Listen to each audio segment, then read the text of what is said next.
Good evening, everyone. I'd like to humbly acknowledge the land in which you live, learn, work, and play. It's Treaty 8 territory, the traditional lands of the Korean Dene, and unceded territory of the Métis. Councillor Stroud, do you have a... No. Thank you. For the record, we have Councillor McGrath joining via Teams. And councillors, please have your video camera turned on for voting purposes. We can see your hand raised, please. Have someone make the motion to reconvene in public. Councillor Grandison. Thank you, Mr. Mayor. I move that the meeting reconvene in public. Have someone second that motion. Councillor Walkwin.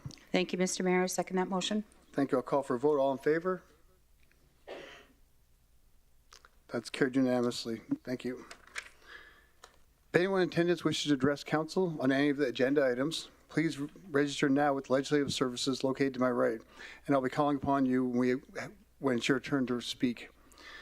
You must register prior to the start of the agenda item to which you are speaking. Registered delegations are permitted up to 5 minutes to speak and must remain on topic.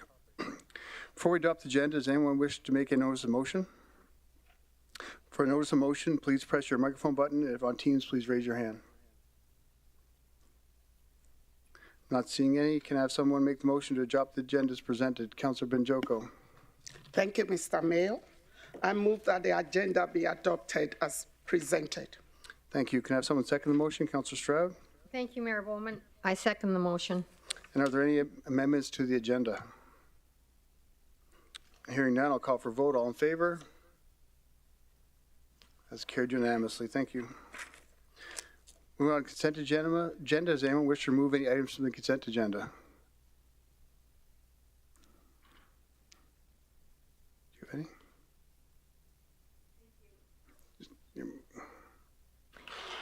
I would like to remove item number 4.6.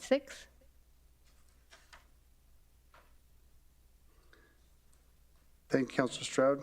Does anybody have any other items they'd like to remove? So can someone make the motion that the recommendations contained in 4.1, 4.2, 4.3, 4.4, and 4.5 be approved? Councillor Weigel. I move that the recommendations contained in items 4.1, 4.2, 4.3, 4.4, and 4.5 be approved. Thank you. Can I have someone second the motion? Councillor Walkwin. Thank you, Mr. Mayor. I second the motion. Thank you. I'll call for a vote. All in favor? Councillor McGrath. Thank you. That's carried unanimously.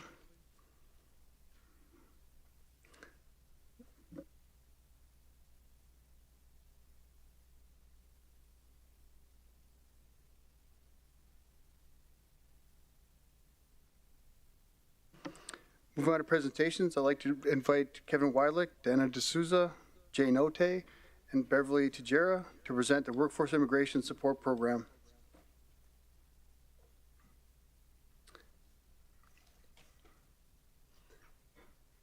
Probably need another chair. Oh.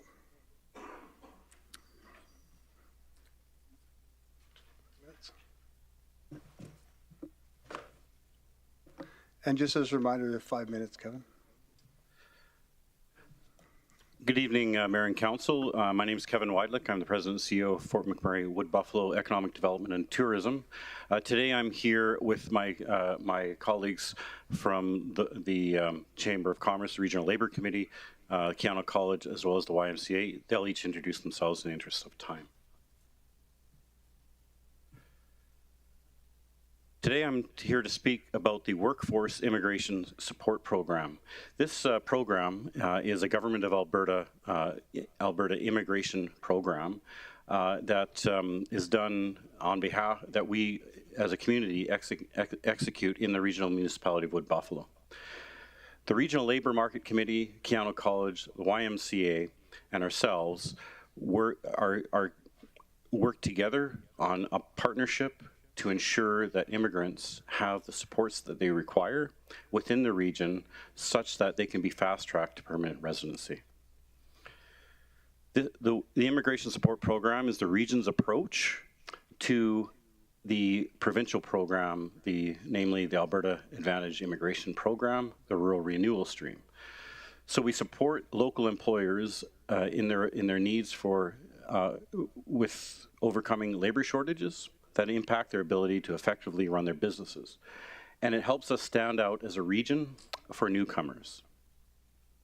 The program's goal is to attract and retain newcomers to become long-term residents and permanent residents. This is a fast-track program that our community benefits from by being a designated community. So the way it works is a temporary foreign worker who may reside in the region or perhaps not even reside in Canada can apply. And so long as they have a job offer from an employer within the region, they're eligible to be fast-tracked to permanent residency. So this helps on two fronts. One is it reduces the need for temporary foreign workers. In fact, it allows local temporary foreign workers to convert into permanent residents, thereby retaining them within the region. And as well, it allows us to attract newcomers. I'll now hand the floor to Diana. Good evening. My name is Diana D'Souza. I'm the Executive Director of the Fort McMurray Chamber of Commerce. Tonight I am representing the chair of the Labor Market Committee. The Labor Market Committee constitutes the Chamber, Economic Development, Keanu, Pathways Alliance, ATC. Am I forgetting anybody? I'm sure I am. But anyways, forgive me, I have a very quick minute to say a lot. I just want to talk and put a context to what's happening in the labor market. What is taking place in the labor market is Canada is short of 1 million jobs nationally. The US is short of 11.5. The reality is that the baby boomers are retiring out of the workforce, and they were a larger workforce. When parents had kids at the baby boomer stage, they had 5, 7, 15, 17 kids. Nowadays, it's 1, none. So it's a lot smaller workforce. So with 5 people exiting the workforce, you've got 1 coming in. Now that 1 that's coming in is also very different, right? Whereas in the past it was about money, looking at career, the new generation and new workforce is very, very different. So there's a gap of 1 million nationally. So we're now competing with not just Alberta or different provinces. We're competing nationally, but also internationally. The US is short 11.5 million. The reality is the retirement of the baby boomers. We're looking at Canada, something like 8,500 baby boomers are retiring weekly. So within a year, you have almost a 500,000 gap being added on. So realistically, there just isn't a labor force locally and nationally to be able to fulfill the needs of all of our employers to keep us going economically. So our employers are going to have to make some adjustments to the new workforce, and we will need that immigrant workforce to come on in. It is one toolbox. When we delve into it a little bit further, it is one mechanism. Local labor, Indigenous labor, minority labor is our first priority. And the program requires that you show the burden of proof of hiring local before you go outside. That's it for me. Great. Thank you. And hi, everybody. Jay Note here from President and CEO of Keanu College. And my lens, of course, is from Keanu College. And the WISP program actually is a perfect pairing that strengthens our ability to recruit students here locally. But what the program does, it does allow students to reduce the number of months where they need work experience to obtain their permanent residency. Now, what we're specifically doing is focusing specifically to recruit and target potential international students whose intent is to learn, work, and live in our community and obtain permanent residency. And this program further places our region in a competitive advantage to recruit and retain more international students. And it should be mentioned, the WISP program is not available everywhere in the province. So this is a very, very big deal for our community, and we're well positioned to take advantage of that. I do want to demystify one myth, though, is, as we look at increasing international students, there's a perception that we're taking away domestic seats. That is not the case. In fact, what ends up happening is international student revenue allows us to actually increase the number of sections that we provide and aren't able to provide based on the funding we receive. In fact, what it does is it provides more access to students, both domestic and international. And I think, once again, I want to congratulate Kevin and his team for being able to get this designation for this region.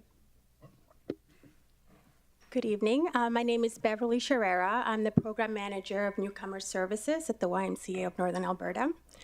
So I will start by saying that Fort McMurray Wood Buffalo has been and continues to be a popular place for individuals to come for opportunity. We can all recall our first moments of leaving our homes, our home countries or cities, and flocking here. We brought with us our dreams and hopes for the future. And along with that, we brought our education, our skills, our drive, and our work ethic to transform those dreams into reality. In doing so, we have contributed to the melting pot that is Fort McMurray Wood Buffalo.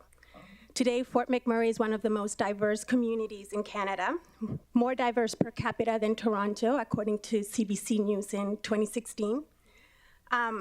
When we talk about diversity, we are talking about a community's ability to be open and inclusive to newcomers, particularly those who are coming from outside of Canada. There are well-researched factors that contribute to a community's ability to be open and inclusive. The top two are employment opportunities for newcomers and the presence of newcomer supports for individuals, which is why WISP is a great initiative. The government of Alberta ensured that in order to have the designation that all these factors are at play and that we are able to collaborate and partner together. So I will say that the WISP is a first of its kind in this region, harnessing our ingenuity to tackle some of the problems that businesses are facing, as well as addressing the challenges that newcomers and immigrants who want to work in Fort McMurray and want to become Canadian citizens are afforded the ability to work and have the supports in place. And I will just close by saying that at the YMCA of Alberta, our core value is social inclusion and diversity. And this program and the work we do really aligns with that. And our newcomer supports enable us to help individuals set roots, build community connections, as well as contribute to a thriving Wood Buffalo. So thank you, Mayor and Council, for the opportunity to give us a presentation. We'll gladly take some of your questions. Super. Thanks, Kevin. Thanks, Jay and Anna and Beverly. And I went over by almost 4 minutes, but strategically you had 4 speakers. So good strategy. Thank you. I have one quick question before I move on to councilors. Would this program be available to workers that are already in the community working as temporary workers? Absolutely. So it's available to locally employed temporary foreign workers, provided they have a permanent job offer. Perfect. So that's the key. And so as well as those that are outside the region. So it allows us to keep the people that are here, makes it easier on employers. They don't have to have this turnover for so many temporary foreign workers. Okay, super. Thanks, Kevin. And Jay, would that work for the college as well, for temporary workers that are in the community now to be able to go to college here? Oh, absolutely, yes. Perfect. Yes, thank you so awesome. much. Great to hear. Councillor Stroud?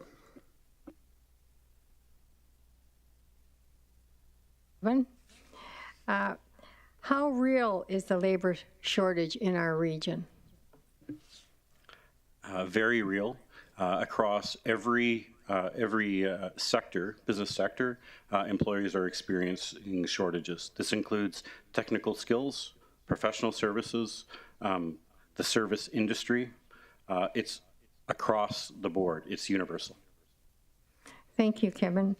And Jay, is there space at Keanu College for international students, ensuring that our local students are prioritized And how do you see this boosting our economy? Simple answer, absolutely yes. There is space, and I just want to clarify again. Spend more time about, the myth about displacing domestic students. We are funded by the provincial government through an operating grant, which subsidizes domestic students. So that is to make sure that domestic students have seats and access to programming. That's priority number one. So let's say, for example, we might have a program that is oversubscribed and we have a wait list. International students will not get priority over domestics. It will be domestics that first get the priority.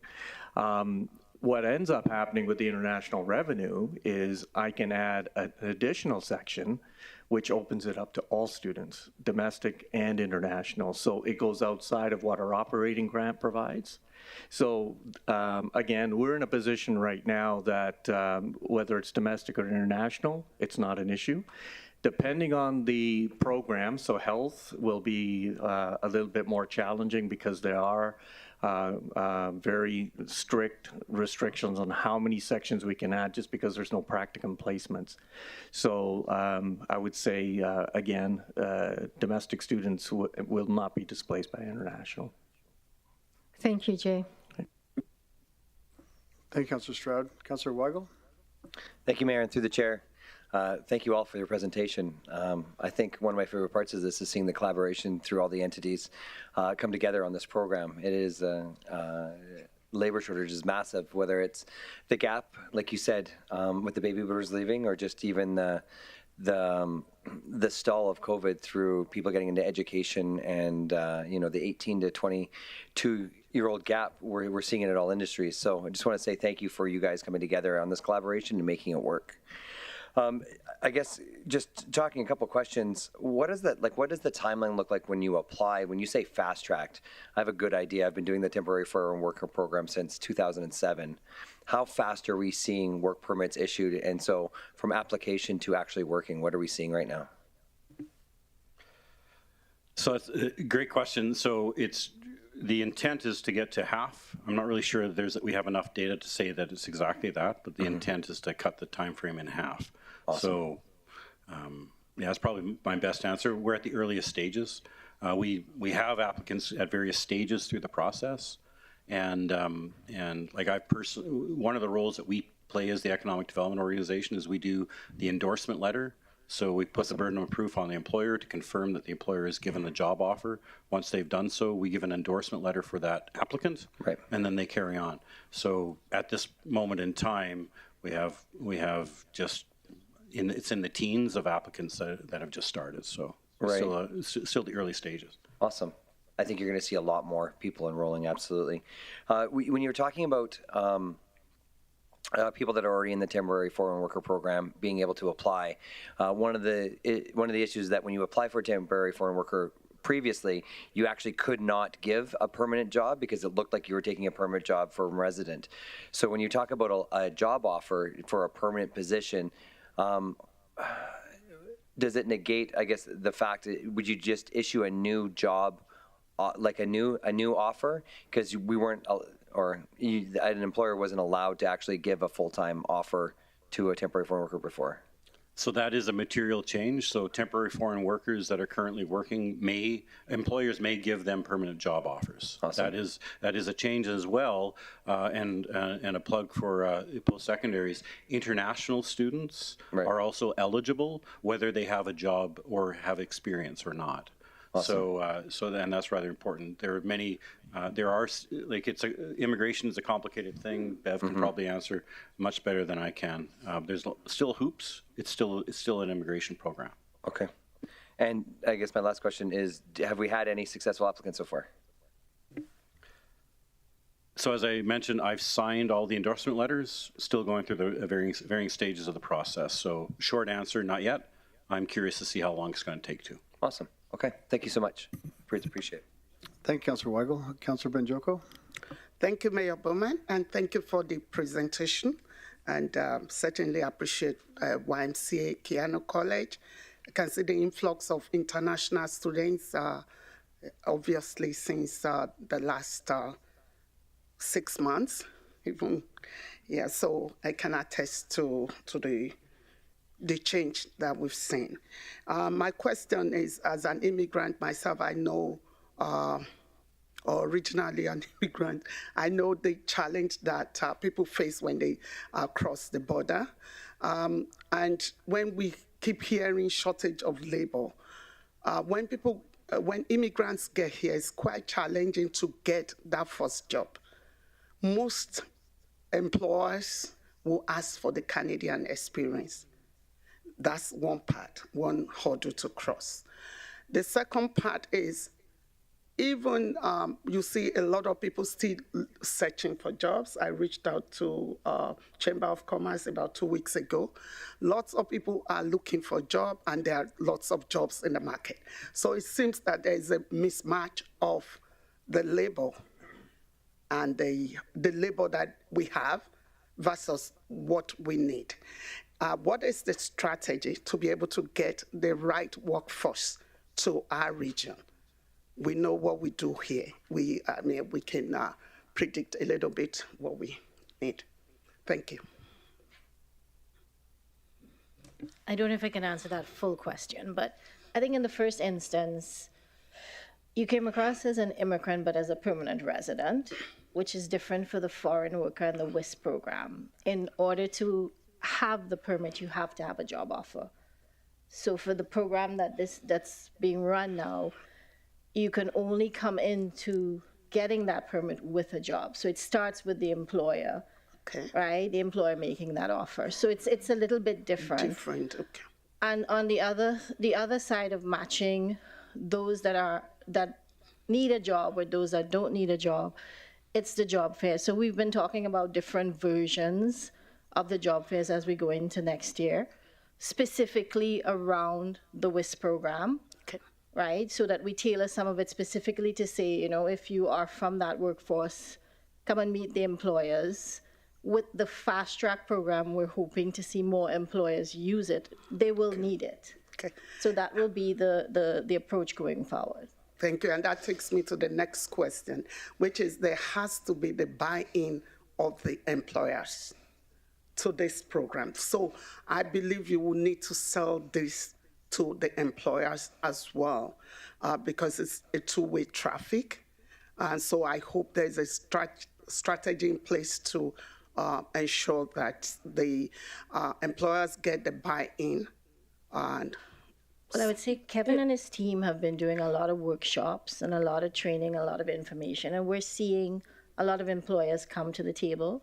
Prior to this program coming into play, certainly from the chamber perspective, there have been a lot of employers that have reached out to ask about it because it was put on pause for a while during COVID as well, that utilize it. In the initial instance, you are going to see those that use it a lot, which is hospitality, agriculture. There's some industries that use it and have always used it. It's their only way to survive. We'll use it more, but we are seeing without exposing, providing, or how do I say this, breaching any freedom of information requirements, what we're seeing is that the initial applications, and I checked just before we came here, there's 20 now that's in with the program. And you're seeing those jobs range from hospitality to technical people. It seems to be targeting more the foreign workers that are in the program. I learned today we had a meeting at the Y where the foreign worker program in the past, you were allowed to stay for 4 years, then you had to leave and come back. So they're actually well-credentialed people that are available to come into the workforce that never had that path to permanent residency.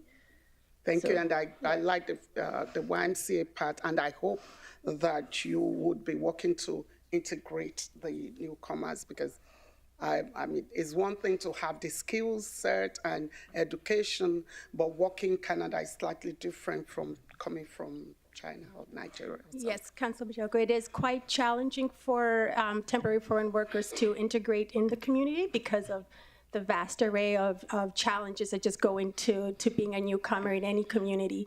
But in the point of informing employers, we have hosted workshops for employers as well as for both foreign workers, providing them with information. It is of benefit to businesses because it does reduce the cost. Their LMIA fees are waived. And in terms of Councillor Wiggles' earlier question regarding fast tracking and the timeframes, there are different scenarios that go into play. There is the initial application for the endorsement letter, which Kevin and his team have been quite quick to provide. But then there are other steps in the process. So the individual would have to apply for the Alberta Advantage Immigration Program and be provided with a letter at that stage. If they're successful, they can then use to apply to Immigration, Refugee, and Citizenship Canada for their permanent residency, and then of course wait for the duration that it takes you to become a Canadian citizen. So the end goal is individuals who want to stay and contribute to Canada's economy.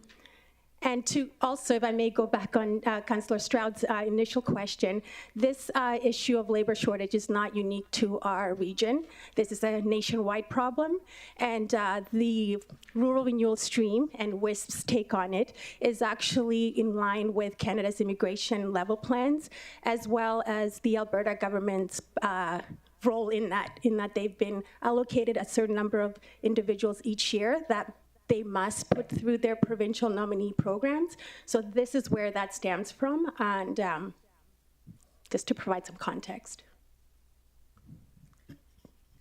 Thank you. Thanks. Thank you, Councilor Joko. Councilor Stroud? And through to Diana. Can an employer just use the WISP program and ignore local job seekers, including minority and Indigenous workforce? So absolutely not. And any immigration and worker permit program, and Council Waggle, who has used it, you have to show the burden of proof that you have attempted to source that labor local.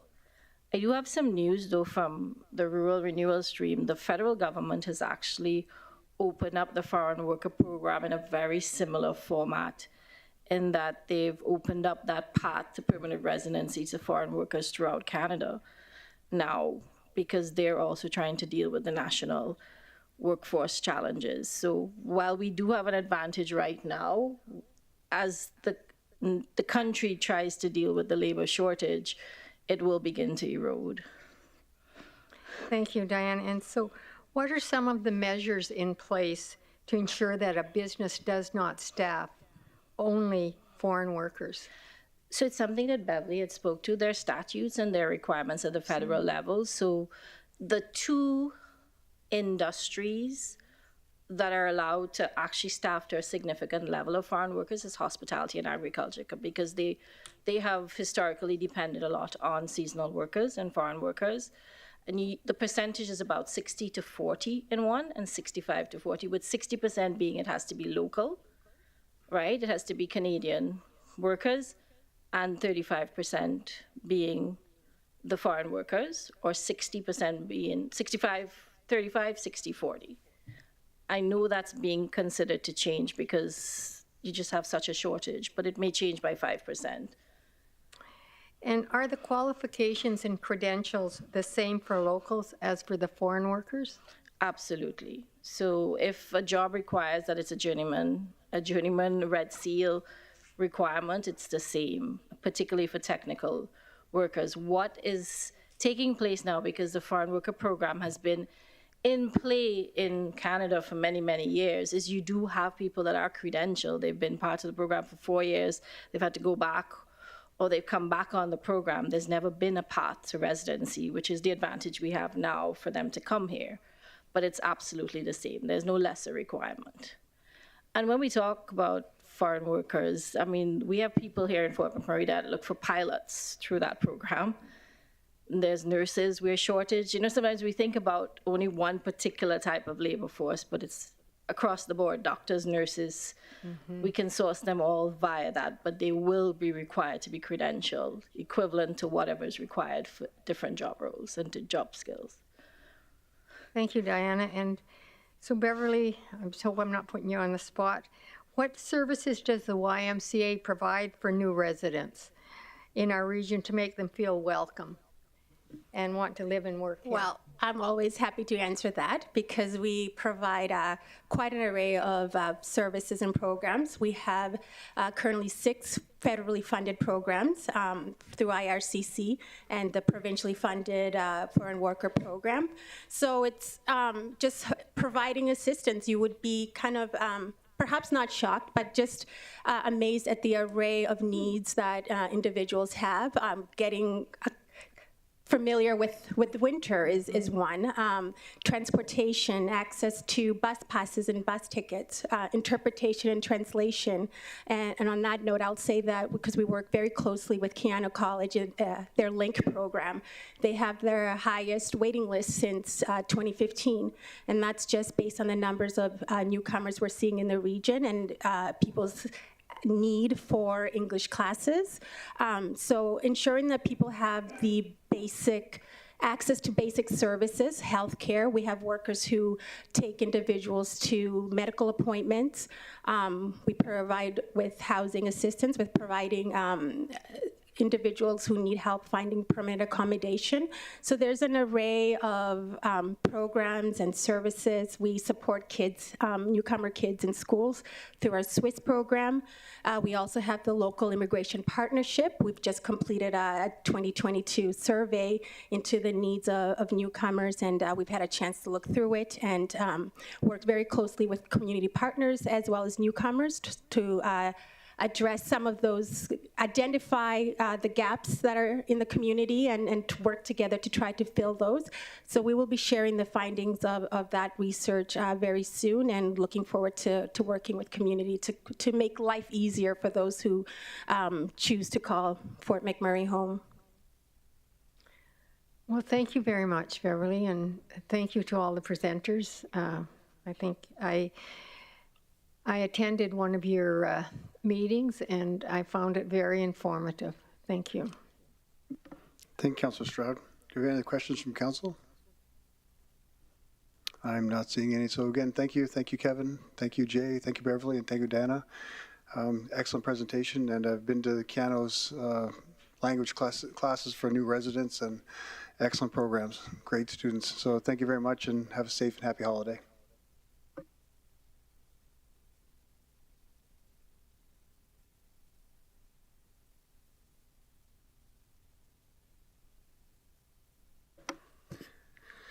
Next up, we have bylaw number 22/012, which is being presented for the second and third reading tonight. I'd like to invite Lori Farquharson, Chief Financial Officer, to introduce the report, please.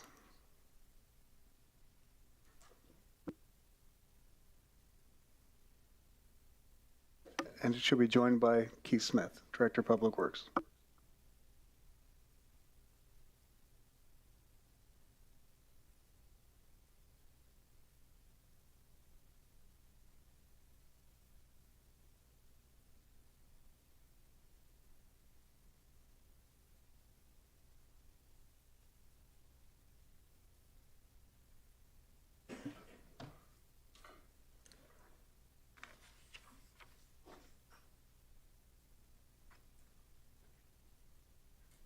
Whenever you're ready, Lori. Okay, thank you. Good evening, Mayor and Council. For the record, my name is Lori Farquharson, Chief Financial Officer. As per FIN-030 user fees and charges, a review was completed for the user fees, rates, and charges that the municipality levies for goods, services, and access to facilities. Based on this review and taking into consideration benchmarking across numerous Alberta municipalities, administration has provided recommendations for changes as summarized in the Council report dated November 22nd, 2022. The following presentation will summarize these recommendations. To provide some background, municipalities have limited revenue sources available. Under legislation, the two main sources are property taxes and user fees or charges. User fees or charges are paid by consumers who use and benefit from certain municipal services and programs. Examples include transit, permits, utility services, and recreation facilities such as ice rinks and soccer fields. There are services provided by the municipality that are fully supported through property taxes and have no specific user fees. Examples of these services are police and fire services, roads, and local parks. Services such as transit and recreation facilities benefit individuals and the community at large. While user fees are collected for these services, the revenue is insufficient to recover the full cost of providing the service to the municipality. These services are subsidized through a combination of user fees or charges and taxes. For services that directly benefit the consumer using the service, such as water and sewer, the full cost of providing the service should be recovered through a user fee.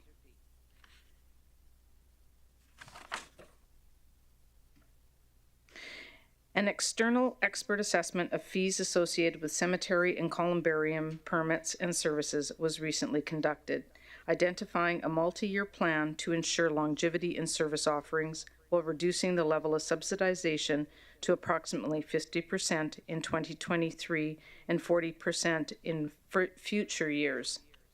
In summary, we are below average when comparing to regional and Canadian rates in most categories in the casket and cremation lots and niches. The proposed changes, for the most part, affect only these fees where we're well below the regional national average. The RMWB does not currently charge for the right of internment in burial lots and niches in urban cemeteries. Administration is recommending introduction of this fee to better manage its burial lots in line with best practices within other municipalities. This fee is demonstrated in the column titled RMWB Proposed. The purchase of the right of internment entitles the individual and possibly their family members to be buried in a lot or niche. We often receive requests for multiple internments.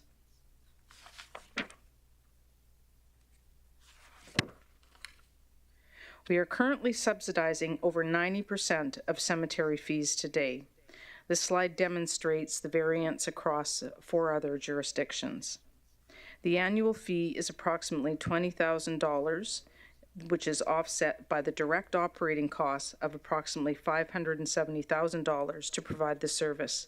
This results in a subsidization of $550,000 from the municipal tax base. This slide demonstrates the ICE fee benchmarking for 3 of the 8 benchmark Alberta communities. The RMWB adult user fees were increased in 2019, while the youth rate has not increased in approximately 15 years. With the proposed minor increase, we are still the lowest in Alberta. The 2023 increase is calculated using a 3-year projection plan. In 3 years' time, the RMWB fee increases will have reached the average for all benchmark communities. Consultation with facility operators has indicated that they are operating at a deficit. Administration is proposing an effective date of September 2023 to align with the next ICE allocation season. The current transit fees for a one-way fare are lower than other jurisdictions by 67 to 140%. The total revenue from fares based on the current rates results in a subsidization of more than 90%. The proposed 2023 increases will still be lower than other jurisdictions by 25 to 80%.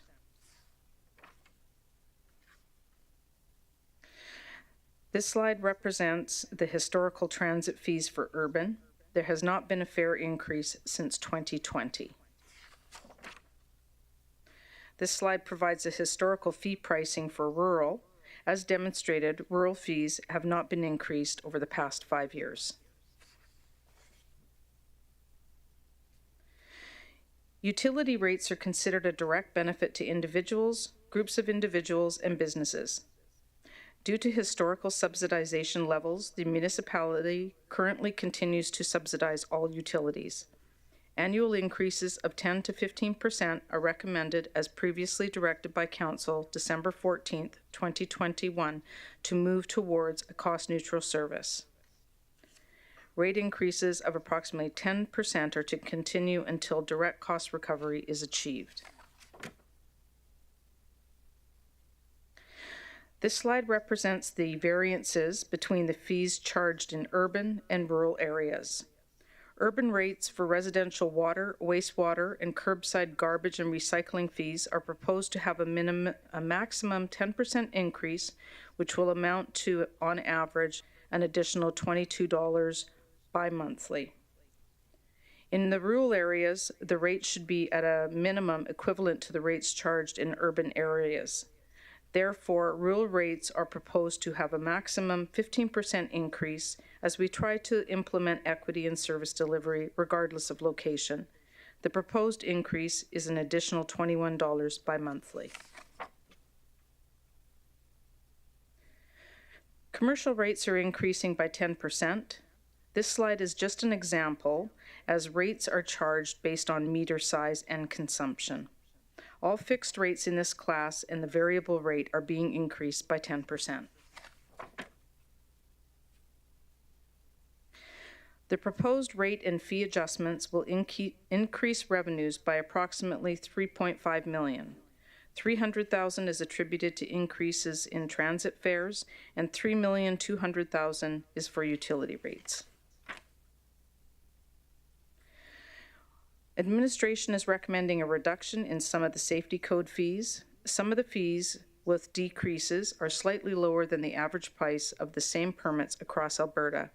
The fee reduction aligns with the benchmarking exercise while being reasonable to stimulate business growth in our community.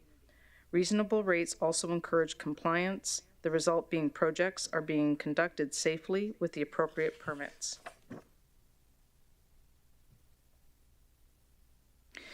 Administration is recommending the elimination of the landfill fee for soil.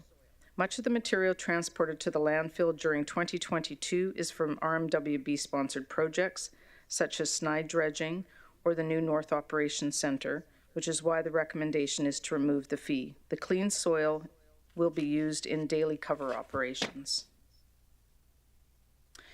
Thank you. That concludes my presentation. I'm happy to take any questions. Thank you, Lori. Do we have any questions of Council or Administration?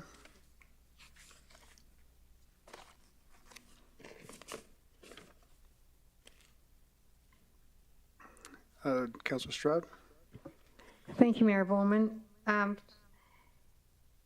you, Lori, to you and your staff for the presentation. Are the amalgamation documents which provide guidance for user charger for utilities in the rural hamlets being taken into consideration on these rate increases when piped water and sewer is in place? Through the chair to Councillor Stroud, I'm not familiar with that particular document. I would have to take that back and review. We've spent a considerable amount of time over the past few months understanding the history and the past recommendations and decisions made, so I will take that one away. Thank you. And can administration please clarify if a resolution by council was passed to go to a cost-neutral position in regards to utility services as stated in this report? Through the chair to Councillor Stroud, that is my understanding, yes. I wasn't here at the time, but in reviewing all the documentation. Okay, thank you. Thank you, Councilor Stroud. Any other questions of Council? Councilor Binjoko? Thank you, Mayor Bowman. Thank you for the presentation. It's good for municipality if you look at it as a business. We would be having more revenue. But did we consider the impact of these increases to residents, and will it be so minimal that it will not have negative, it will not be something that residents will really not want to see? Or what do you think? I see that for transit, for instance, currently we are lower by about 67 to 140% of other municipalities. But by the time the changes are made, it will be about 40% increase on the average to 60% increase in some places. I also looked at the smart transit for the rural, which is a bit high already, but it looks like it's going to go up again by about 25%. So I was just looking at, did we consider all the impacts generally?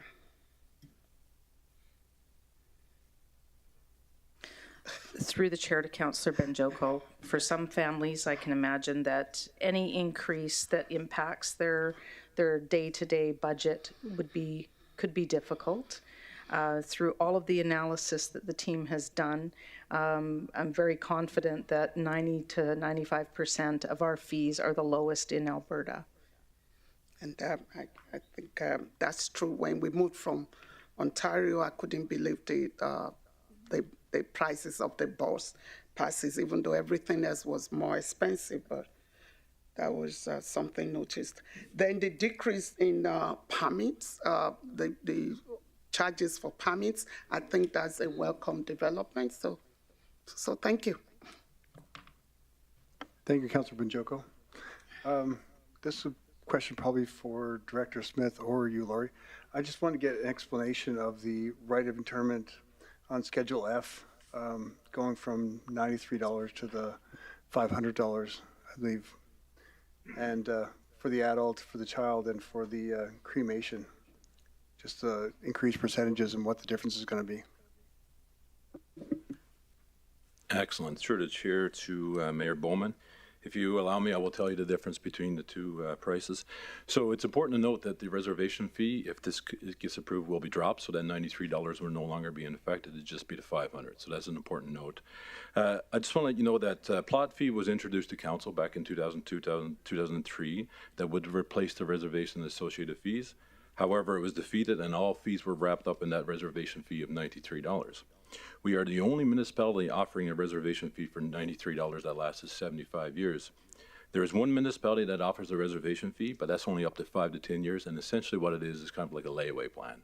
You've reserved a plot, you want to be next to your family, 5 years you have to get to that plot fee. So at the end of the 5 years, you still have to get to that plot fee. The plot fee of $500 is truly responsible management. If someone pays this amount and changes their mind later, they will come back for the 85%, which is $425. So you pay the $500, gives you responsibility over that plot. 3 years down the road, you want to move to a different province, you no longer want that plot, you're going to come back for that money, and then that releases that plot up to future use. And then we deduct a 15% fee, so that's your $425. However, with $93, they may not come back, and that piece of property is tied up for 75 years. They may not come back for $79. The municipality cemetery fees are way out of date in respect to market's current fair market value. A plot fee gives the holder a right to the lot, so a certificate is given, a right to erect a monument, and you can put inscriptions on that monument. The plot fee will cover administrative work, maintenance of the lot, and the contribution to a perpetual care fund. Now, 40% will be allocated to this fund, invested, and the interest will be contributed to the maintenance of the cemetery into perpetuity to aid in relieving the burden of the taxpayer. The current public works budget, as the CFO said, is quite extensive, but we only get back 20% revenue. That equals out to be something around the 0.03% recovery. With the $93 nominal reservation fee, we run the risk of cemeteries being all reserved and having to be build more. Abisan is nearing capacity, and half of that is reservations. This is not responsible management.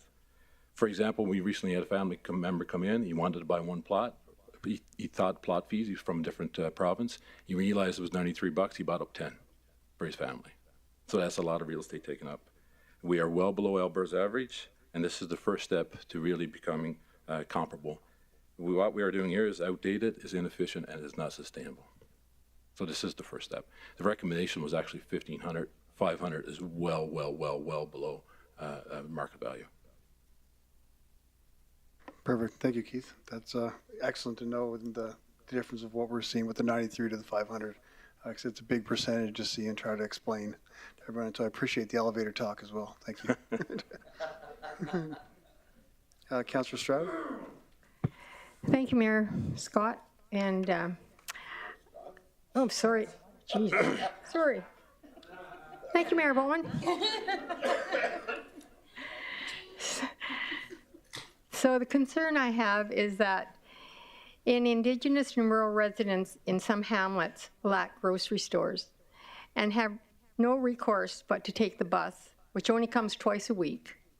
I think some of these situations need to be taken into consideration for these residents. I mean, some of these people live 150 kilometers from Fort McMurray, lack any service, and, you know, the expense of that alone.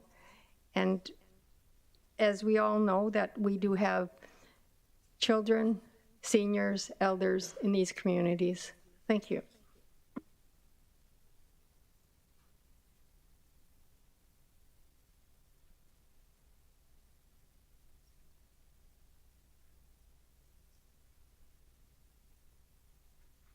Thank you, Councilor Stroud. Are there any other questions of council? Not seeing any delegates for this item? Thank you, Mayor Bowman. Confirming we have no registered delegates for this item. Thank you. Can I have someone make the motion for the second reading? Councilor Grandison? Thank you, Mr. Mayor. I move that bylaw number 22-012 be in the fees, rates, and charges 2023 bylaw be read a second time. Thank you. Can I have someone second that motion? Councilor Benjoko? Thank you, Mr. Mayor. I second the motion.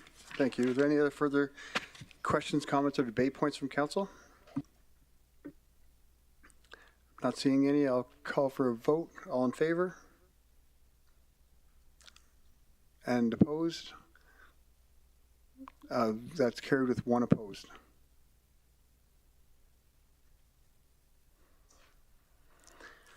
Can I have someone make the motion for the third reading? Councilor Grandison? Thank you, Mr. Mayor. I move that bylaw number 22-012 be read a third and final time. Thank you. Have someone second that motion? Councilor Ball? Second that motion. Thank you. Are there any other questions or debate points from council? Not seeing any. I'll call for a vote. All in favor?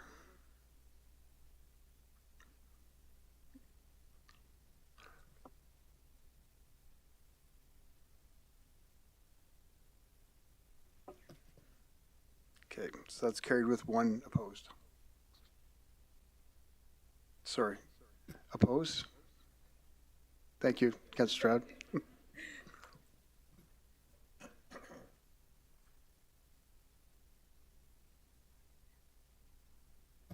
So that bylaw passes. Thank you, Lori. Thank you, Keith. Team to unfinished business. We have a report related to the dog park in Abisan. I'd like to invite Keith Smith to say where he's at. Whenever you're ready, Keith.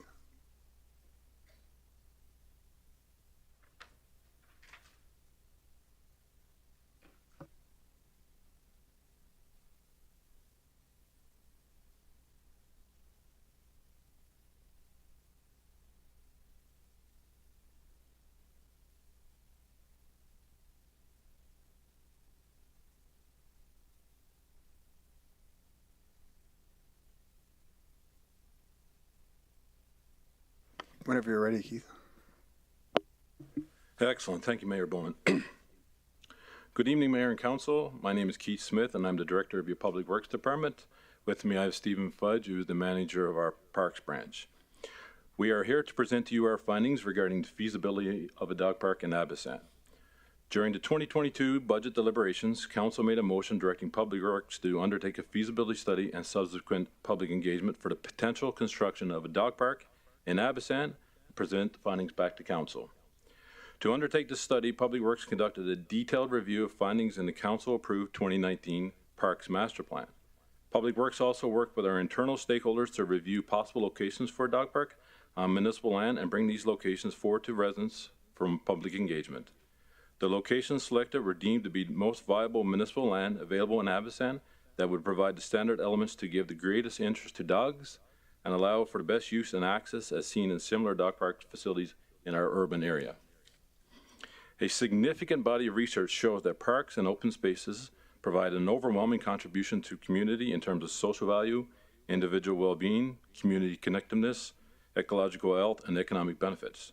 The 2019 Parks Master Plan highlighted that although we are higher than comparable communities for dogs parks, over 44% of respondents want more off-leash dog parks. Over 40, with dog parks being of the top 3 activities in use of our parks walking being number 1, 2 being biking, so we understand the community's interest in dog parks.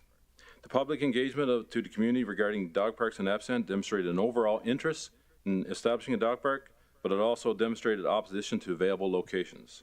Feedback from 10% of the Absent population that responded wanting a dog park was noise, traffic, and smell being the main concerns. It was also noted by respondents that all locations were too close to residential areas, a geographical limitation in Absent, which posed significant challenges in finding a dog park location and possible impacts to residents.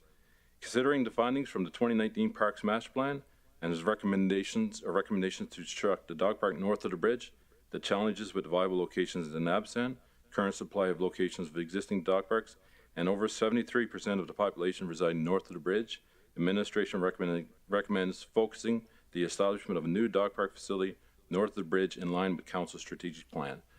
So essentially, 73% of Absent residents wanted it, but nobody wanted it in their backyard. And we want to follow the Parks Master Plan, which talks about dog park north of the bridge. Thank you. Thank you, Keith. And a quick question before we go forward is how many dog parks are there south of the bridge now? Through the chair to the mayor, currently we have 3 dog parks south of the bridge, 1 north. 1 north. Thank you. Any questions of council? Councilor Banjoko? Thank you, Mayor Bowman. Thank you for the presentation. So the 3 dog parks on the south of the bridge are where? Through the chair to Councilor Banjoko, so we have one in Beacon Hill, which is Biddy Wetzel Dog Park. We also have Sarah Holden Dog Park, which is in Waterways, and we have the Moberly Dog Park, which is in Gregoire. And we have one in at Thickwood. Through the chair to Councilor Banjoko, we have 1 Thickwood.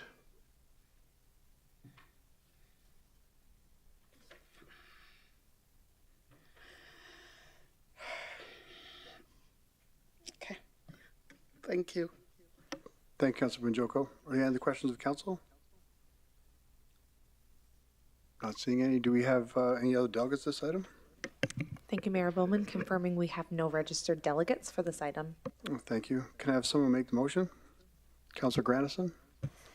Thank you, Mr. Mayor. I move that administration continue exploring locations for the new off-leash dog park on the north side of Fort McMurray, specifically sites not adjacent to already developed lots in preparation for the 2024 budget cycle. Thank you, Councilor Grandison. Can I have someone second that motion? Councilor Walkman? Thank you, Mr. Mayor. I second that motion. Thank you. Are there any other further questions of council for administration, followed by debate?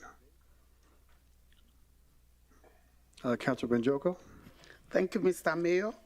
The request for the off-leash dog park came from the community.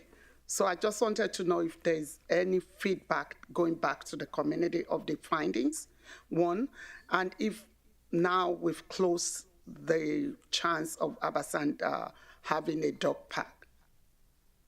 So is it a closed case or it's not going to happen? And if so, are they going to be well informed? Because it's one thing to say you did a public engagement and 73% and this and that, that wanted it, and some didn't want it at their background, close to their homes.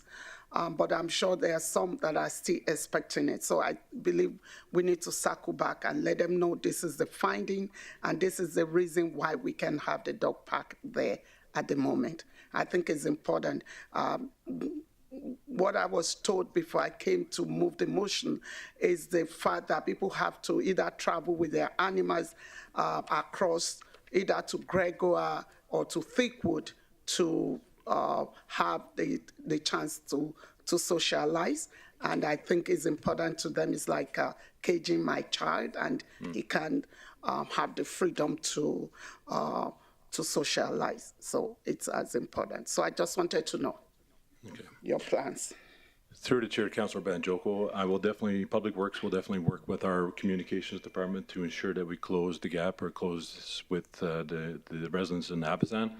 Whether or not there will be ever in the future a dog park in Abasant, I can't predict that. I just can give you the findings of the current engagement and the current master plan.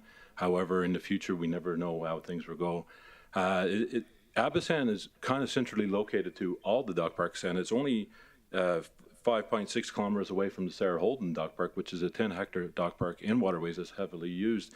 It's also 6.3 kilometers away from the one in Beacon Hill, 7 kilometers away from Gregoire, and only 9 from Thickwood. So it's centrally located when it comes to dog parks. So it's in a good area. So I think that's very important to note, but I can't say for certain if there will never be one built there. Okay, thank you. Thank you, Councilor Bajoko. Any other questions or debate points from council? I'm not seeing any, so thank you, Keith. Thank you, Stephen. So I'll call for a vote. All in favor? And that's carried unanimously. Thank you.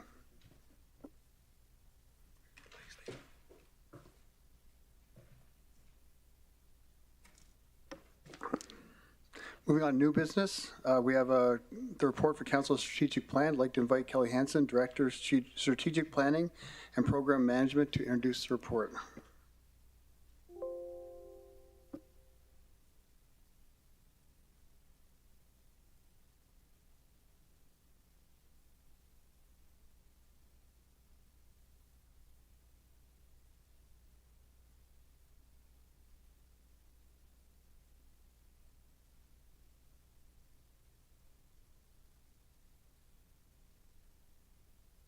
Whenever you're ready, Kelly. Good evening, Mayor and Council. My name is Kelly Hansen, Director of Strategic Planning and Program Management. I'm here this evening to provide a strategic plan update. The work presented this evening has been accomplished through collaboration across the organization following your unanimous approval of the 2022 to 2025 Council Strategic Plan on June 28th. Since that time, administration has worked to develop an accompany plan that will define how progress will be made towards Council's 28 milestones and actions throughout the life of the plan. The intent of the update today is to provide additional details in 4 areas. An overview of the organizational approach being utilized to implement Council's plan, the proposed annual reporting schedule, an opportunity to highlight a few areas where there's been demonstrated progress to date that has been completed in alignment with Council's strategic plan, and to close, we'll share our proposed next steps. Our organizational approach is guided by Council's vision, mission, and values with input from all municipal departments. This has been achieved through a total of 28 facilitated one-to-one conversations, meetings, working group sessions. An outcome of those conversations is alignment of human and financial resources to activate Council's strategic plan. This was done while simultaneously considering adjustments or alignment of existing work that was already underway to ensure we are incorporating Council's leadership where attainable. We are working together to create an environment of shared understanding among all departments and want to specifically acknowledge that not all of administration's work is directly tied to each of the 5 values outlined within Council's strategic plan. The working together towards Council's strategic plan document, which you're able to see on the screen and was included within your Council package, illustrates that for Council's plan to be achieved, all departments will need to be involved. Department representatives reviewed Council's plan and self-identified their roles related to milestones within each area. Identified lead and contributor departments will share accountability, decision-making, and will work together through interdepartmental program working groups to plan, execute, measure, monitor, and report. This new program-based working group approach will help to ensure that clearly defined and measurable progress occurs while recognizing the need to schedule the delivery of this work appropriately to ensure adequate time for high-quality performance. Quarterly plan progress updates are proposed and will include progress specific to key projects and initiatives using key performance indicators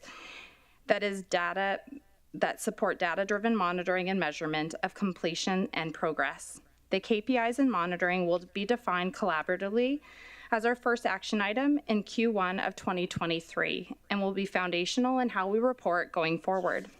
Starting in 2023, quarterly progress reports will be provided to Council as well as a year-in-review report at the close of each year. We will track and consolidate progress reports until the close of the plan in 2025. This means all progress reporting between 2023 to 2025 will be consolidated and consistently measured for completeness. The presentation of quarterly progress reports will allow for calibration between council and administration to assist with shared understanding and expectations as they evolve. A focus on continuous improvement will be incorporated in our standard approach for delivery, and we'll look for opportunities to incorporate best practices for consistent communication between council and administration, which is indeed included within your plan in building partnerships, bullet point 5. The year-end review report, which was included as an attachment within your council package, highlights a selection of work that we can confidently speak to it being underway or already delivered. It's also important to note that the 2022 year-end review is focusing on highlighting quality-based outcomes that could be validated on or before the time of this reporting, rather than focusing on quantity or providing a full inclusive list of overview of everything that's happened in 2022. At a glance, here are a few of the highlights from 2022 that are well aligned to your plan. Fiscal management. An adjusted approach for 2023 budget was implemented, which included seminars, budget materials being made available earlier, and the provision of supplemental capital reports were provided. An organizational review request for proposal was posted on November 16th, which incorporated service level considerations. A certificate of recognition audit was initiated and included 91 staff interviews. Building partnerships, 40 council meetings were held between January and December.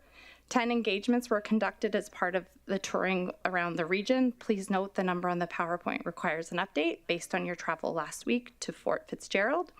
26 proclamations were made to create awareness about special days or events.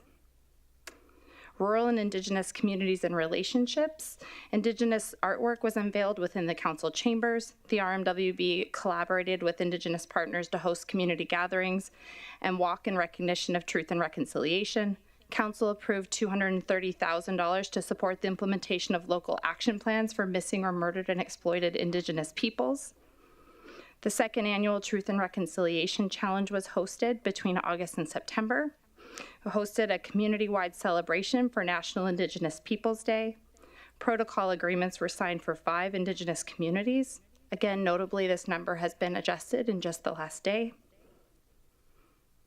Council established a pro-business advisory committee, which will be activated in the new year. Construction began to support the provision of consistent and accessible broadband services throughout the region. A working group was formed to advance the development of a framework that incorporates Indigenous procurement opportunities. For downtown visualization, Council approved the amended Downtown Revitalization Incentive Program policy and extended the program. $6.9 million worth of grants were provided to date and have been allocated across 189 projects with a total investment of $19.5 million. As a part of the next steps, interdepartmental program working groups will formally begin their shared program areas in January. The first area of action will be to collaboratively define tasks, key actions, metrics, and measures, as we'll identify realistic timelines or milestones for deliveries of all initiatives. This work will continue to evolve and will be a part of the regular reporting. Today's presentation is intended to be a starting point to develop shared understanding between council and administration. I'm hopeful this is just the start of the conversation to ensure we're meeting the expectations outlined within your plan. The work will evolve based on council's feedback and will reflect new information over the term of council. Thank you. I'd be happy to take any questions. Thank you, Kelly. Do you have any questions from council? Councilor Stroud? Thank you, Mayor Bowman. I want to thank you and your staff for the work involved in bringing this plan forward. It's very well done. Can I please get an estimated timeline on when the anti-racism bylaw and policy will be coming to council? Thank you. Thank you, Councillor Stroud, through the chair. At this time, I'd need to go back to the working group as we are going to activate those in January, and a large part of that work is one, to identify those KPIs, which in that case would be when we'll be bringing that forward. And so what I'd like to do is we can commit to coming back to you just as soon as we have clarity on what that timeline would be, but we certainly understand the importance of that. And I believe it's currently scheduled for next year, but I couldn't confirm that without talking with my colleagues. Thank you, Kelly. Thank you, Councillor Stroud. Councillor Weigel? Thank you, Mayor, and through the chair, thank you, Kelly, for the presentation. A lot of thoughts gone into this, and I really appreciate it. What it does is it shows a lot of collaboration versus for the strategic plan where administration is there to support and execute and go through. I love how you've broken down each and every department and where they are able to support and go through. It doesn't look like a document that just ended up on a piece of paper, but something that we've really taken seriously to move forward and to be able to put that strategic plan in place. So I really appreciate you and your team to be able to put this together. Thank you. Thank you, Councillor Weigel. Councillor Benjoko? Thank you, Mayor Bowman. Just a quick appreciation of the report and to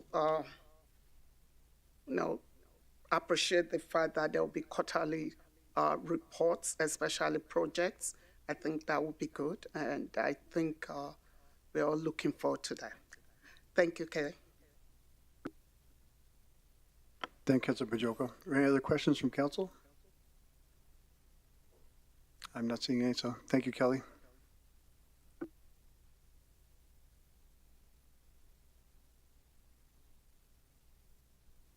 Do we have any other delegates to this item? Thank you, Mayor Bowman. We have no delegates for this item. Thank you. Can I have someone make the motion? Councillor Weigel?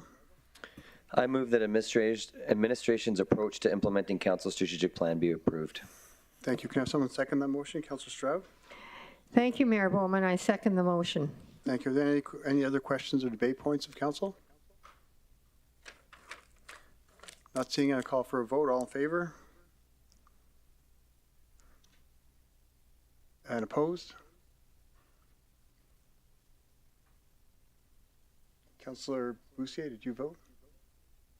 Good. Okay, that's carried unanimously. Thank you. We now have a report on tax relief. I'd like to invite Laurie Farquharson, Chief Financial Officer, and Kevin Navindi, Manager Assessment, to introduce the report.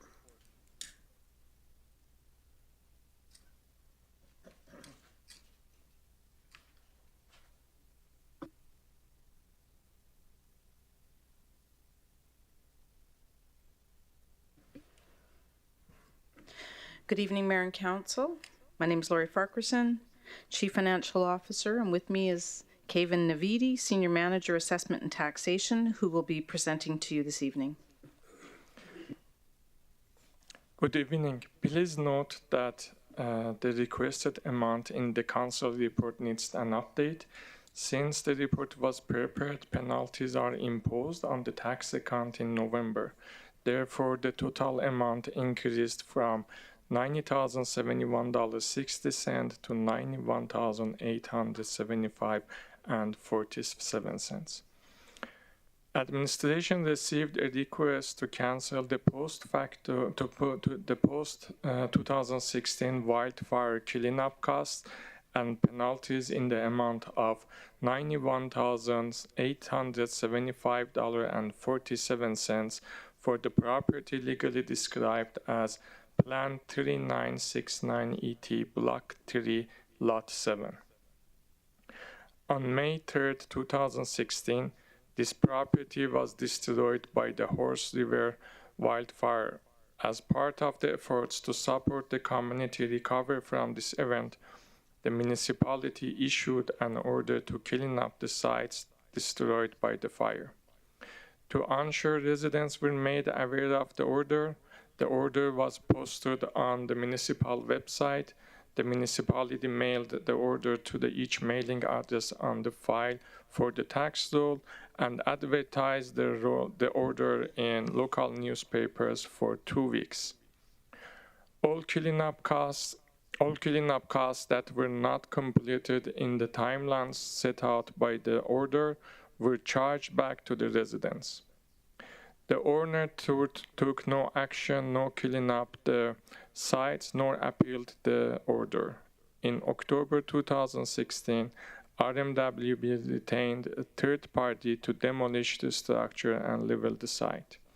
On January 12, 2018, the cleanup costs for the property was transferred to the owner's property tax account pursuant to Section 553 of the MGA. The tax account statement was updated and mailed to the owner on January 12, 2018. The outstanding balance was included in their tax bill commencing May 2018, which included the cost of cleanup and the taxes for 2018. The cleanup costs are not paid and the property will be on public sale list in 2023. The property taxes are paid each year and the only outstanding balance is the cleanup costs. While the situation that the property owner is experiencing is unfortunate, many other business and homeowners have navigated similar circumstances following the aftermath of the wildfire. Therefore, following the Horse River wildfire, all fire-impacted homeowners received tax relief in the form of the cancellation of 2016 municipal property taxes for destroyed or severely damaged homes until the property was repaired, sold, or the end of the calendar year was reached.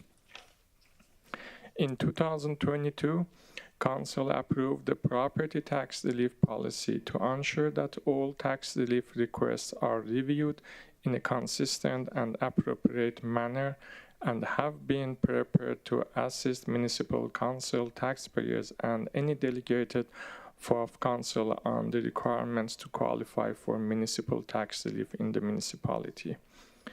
Based on this policy, administration may recommend to the council to deny the tax request for cleanup charges added to the tax rule. As per Municipal Government Act, Section 3471, if council considers it equitable, it may, with or without conditions, cancel or reduce tax areas. In this case, the owner neither took action to clean up the site nor appealed the order, and other taxpayers have paid for the cleanup costs. Therefore, allowing one property owner a refund is not equitable and fair to other taxpayers. The request for refund should be denied. That concludes my presentation, and I am happy to take any questions. Thank you. Thank you, Kevin. I have a few questions to start. Was there any other properties cleaned up in the RMWB after the fires that the property owners weren't charged? To the chair, to Mayor Bowman, yes, there will be about 88 properties that was cleaned up by the municipality. But that were not charged? They all were charged, and only, I believe, 2 are outstanding that we are going to tax sales in 2023. Okay, so all those properties that were cleaned up all went through the same process as this one, same notification, charged the same to their accounts? To Chair, to Mayor Bowman, that's correct. Okay, thank you. Next question I have is, of the $90,071.60, how much of that is penalties and fees? Like, how much was the actual cleanup? To the chair, to Mayor Bowman, the cleanup cost, the demolition cost was $47,250, and penalties are $44,625.47. Okay, thank you, Kevin. Councillor Weigel? Thank you, Mr. Mayor, and through the chair, thank you for the presentation. I'm just a couple clarity items. So you said that the property taxes themselves have been paid all the way up and are being paid every year. The only thing outstanding is the penalties and penalties and cleanup, sorry. To Chair, to Councillor Weigel, the taxpayer is very respectful and he has been paying the property taxes every year on time. Thank you. Okay. What is the penalty percentage cost? The penalty percentage are based on our tax bylaw, and it depends on the actual areas and different types of the year when it's applied. So we have about 3% to 9%, depends which months is it. Okay, thank you. And when you gave us the numbers at the very beginning, was that penalties being added on? So when we went from the what was it, 90,000, basically the $90,071.61 to the 98,000, was that all penalties being added on for this year? To the Chair, to Councillor Weigel, that's only November's penalty for $1,800 was added. So that's 1 month's worth of penalties? That's correct. So they're being penalized compoundedly every month? To the Chair, to Councillor Weigel, it's not every month. I believe we have 3 times I have it right here.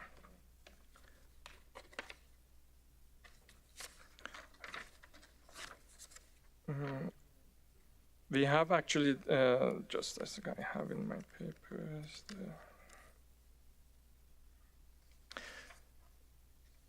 We have 4 times a year applying the tax penalties. For current years, we applied 30% on July 1st, 7% on September 1st, and 30% November 1st. For areas, which this one was areas, we applied 2% on July 1st, 2% on September 1st, 2% on November 1st, and 9% on January 1st. And that's based on the tax penalty bylaw. Thank you. And I apologize for my ignorance. There's just a couple things that went in there that I don't know if I didn't read or went through. So we said that obviously that the order went out to clean up the property. And then we put it in the newspaper for 2 weeks to say that there was a message on the rmwb board to be able to read. To the Chair, to Councillor Weigel, the first things, it went to the website. That was the sufficient from the order, from the ministerial order, that it's sufficient to post it in the website. And the reason was it will be difficult to track down everyone who left the community. The second approach was to mail out the notices and order to the property owner's address, mailing address in tax account, and also it was posted in for 2 weeks in local newspaper, and in newspaper we actually put the legal descriptions and the properties. Of the properties. Thank you. Thanks. And where did if the property had burnt down, where did the mail go? The first mail went to the subject property was burned down. Then we tracked down the second property that property owners lived. It was their home. We mailed it to them, and that one was demolished due to the fire. And finally, I believe in 2018, when they called or updated the mailing address, that's how they received their updated notice. But the important was that the website is the main reference for all taxpayers that time. Awesome. Of the 88 people that did clean up and pay, how many were late? To Chair, to Councillor Weigel, I'm not sure how many was late, but I believe we have, including the subject property, we have one more taxpayer outstanding which are not paid their cleanup costs. Without without an actual number, did most people get it done on time? To Chair, to Councillor Weigel, I believe that most people get paid on time. Yes. And this is probably not an answer for you, but is this normally paid through insurance? To Chair, to Councillor Weigel, I believe most of insurance are covering the fires, but probably our legal team can help with that. Thank you.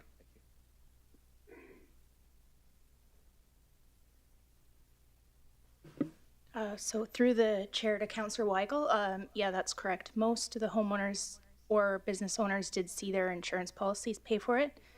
In some instances where insurers were a little bit slow to get the work done, it may have actually been the insurance policy that ended up paying the municipality to do the work. Okay, awesome, thank you. And last question, and again, I don't know if I heard this far. Was there a new policy that you said came out in either 2020 or 2022?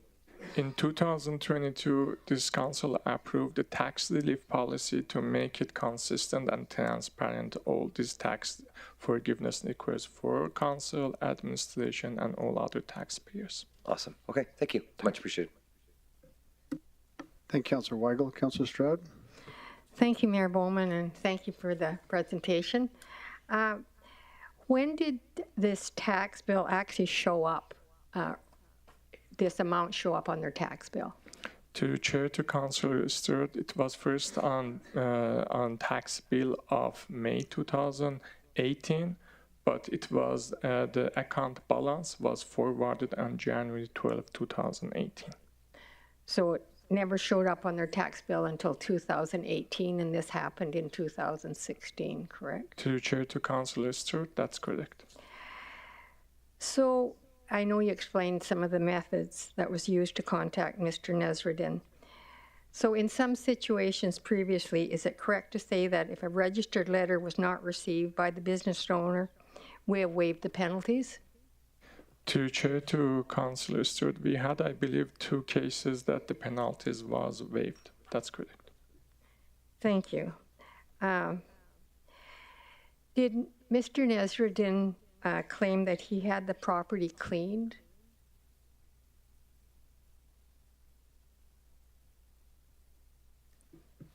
So through the chair to Councillor Stroud, we were contacted by a lawyer acting for Mr. Nesreddin in 2019, where he did indicate that his client had paid a local contractor a fairly small sum of money to do some cleanup.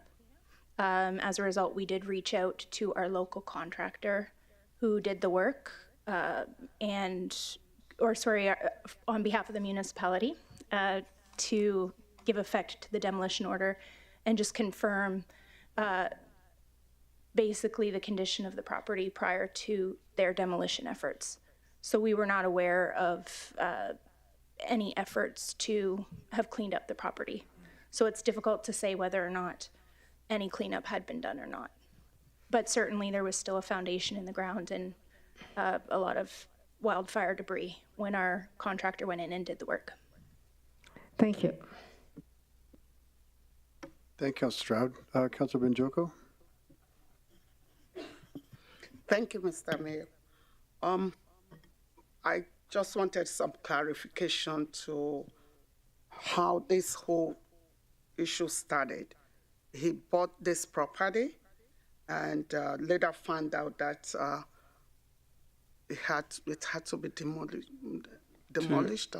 To Chair, to Councillor Bonjuko, they own this property. It was the former bottle depot, I believe, and during the fire, it was demolished. The fire destroyed the property in 2016, and then they needed to clean up the site, but it didn't happen, and deadline passed, and then municipality had to use the contractor to clean up the site. Yeah, and so I know that the municipality cleaned up. So currently, this man has no property. The property is lost. To Chair, to Councillor Banjuko, I believe this property, the building is demolished. That's correct. The land is there and the building is demolished. Nothing. Okay. And so he currently has nothing. And are we still charging him for taxes? Is that what I'm understanding? To Chair, to Councillor Banjuko, that's correct. We charge for the land taxes because land should be assessed and taxed, and they are paying those taxes on time. So he's paying for the land or the taxes on the land? To the Chair, to Councillor Banjuko, that's correct. And so is this land accessible to him to use for any purpose? To the Chair, to Councillor Banjuko, they are free to use it as they wish. Yes. Okay. The cleanup cost, the demolition cost for $47,000 is added to the tax bill. So if after 90 days it's not paid in 2016, it was added to the tax bill. But so he's been paying his regular taxes, just not the huge. Just exactly. The cleanup and demolition cost was in question. Thank you. Thank you, Councillor Benjoko. Councillor Ball? Thank you. Thank you, through the chair. I guess I'd like to understand the timelines a little bit better here. So letter goes out in August, and I can appreciate that the owner probably didn't see it. I didn't see it. I was here. I never saw any postings, but it is what it is. And we expected them to have it cleaned up inside of 60 days, correct? So through the chair to Councillor Ball, so I can confirm that the postings happened on the website, that things were mailed out, because it was the legal department and legislative services that stuffed all the envelopes. And we have even the specific days that it would have been posted in the newspaper. But having said all of that, there was a lot going on, and certainly for an owner who had a property burned down, it's very possible that owners didn't see it. We did have to depart from the regular process, which would be personal service, because of the challenges of the fire and the fact that so many people left town. I think so the order did go out. It would have been in the summer. I'd have to look at the order on the date on the order, but I believe it was before August. My recollection is that it was July. We can July 27th. pull that up. And the one went out August 2nd. Yeah, and then what happened was the original date would have been September 30th for compliance. And then I believe that was extended in some instances where owners had already applied for a demolition permit and there was evidence of work being done on the property. There was basically a further month extension for them to get the work done until October 30th. What was happening in the background is that the medical officer of health, you might recall, was doing tours in Fort McMurray and had determined that it wasn't healthy for owners who had standing homes to enter back into the communities of Waterways, Abasand, and possibly even Wood Buffalo. So at the time, what was happening is it was this, looking at the interests of the property owners, there was a bit of a delay because there was a sifting program.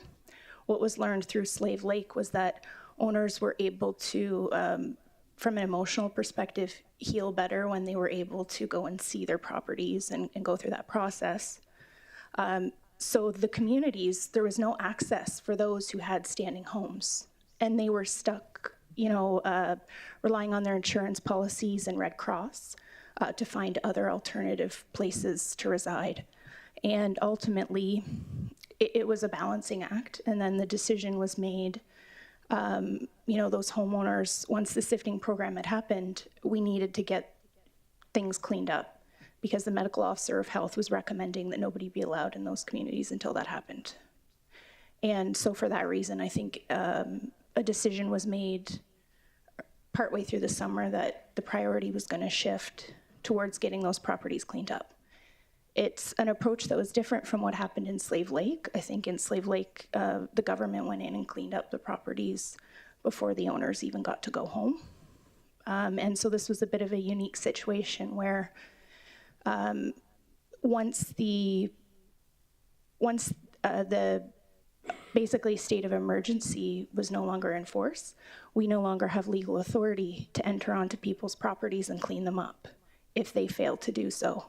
And so the only mechanism that we had was Section 546 order for dangerous and unsightly property under the Municipal Government Act.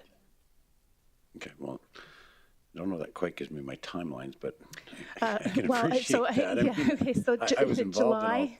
so it would have been July is when the end of July is when the order went out. Right. There would have been about a week period because there was a huge stack. So some might have been the beginning of August.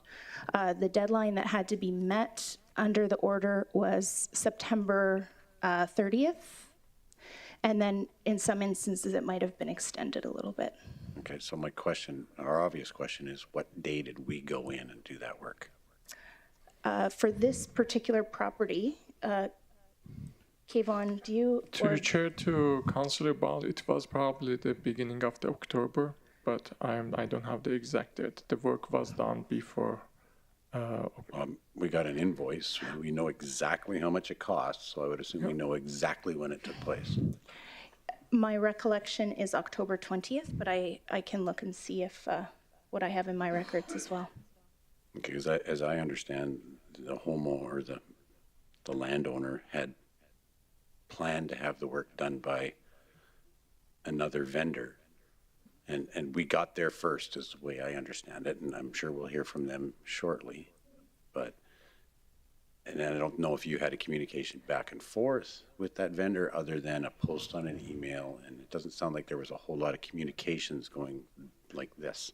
It was No, more, and so through the chair to Councillor Ball, bearing in mind the number of properties that this was happening and there was demolition occurring on, that's very accurate. I'm sure that our contractor would not have reached out. What happened was demolition permits were pulled. So there was an attempt to determine if there was a demolition permit that had been applied for in relation to this property, and there hadn't been. And so on that basis, the cleanup certainly happened in October sometime, but the specific date we would have to find for you. just the reason I'm asking for the timelines is just to understand, you know, if you get a notice in, let's say it's even first week of August or last week of July, it doesn't matter, for them to procure somebody during those times to actually have someone perform the work would not have been an easy task. Contractors were busy. I was here. They were working.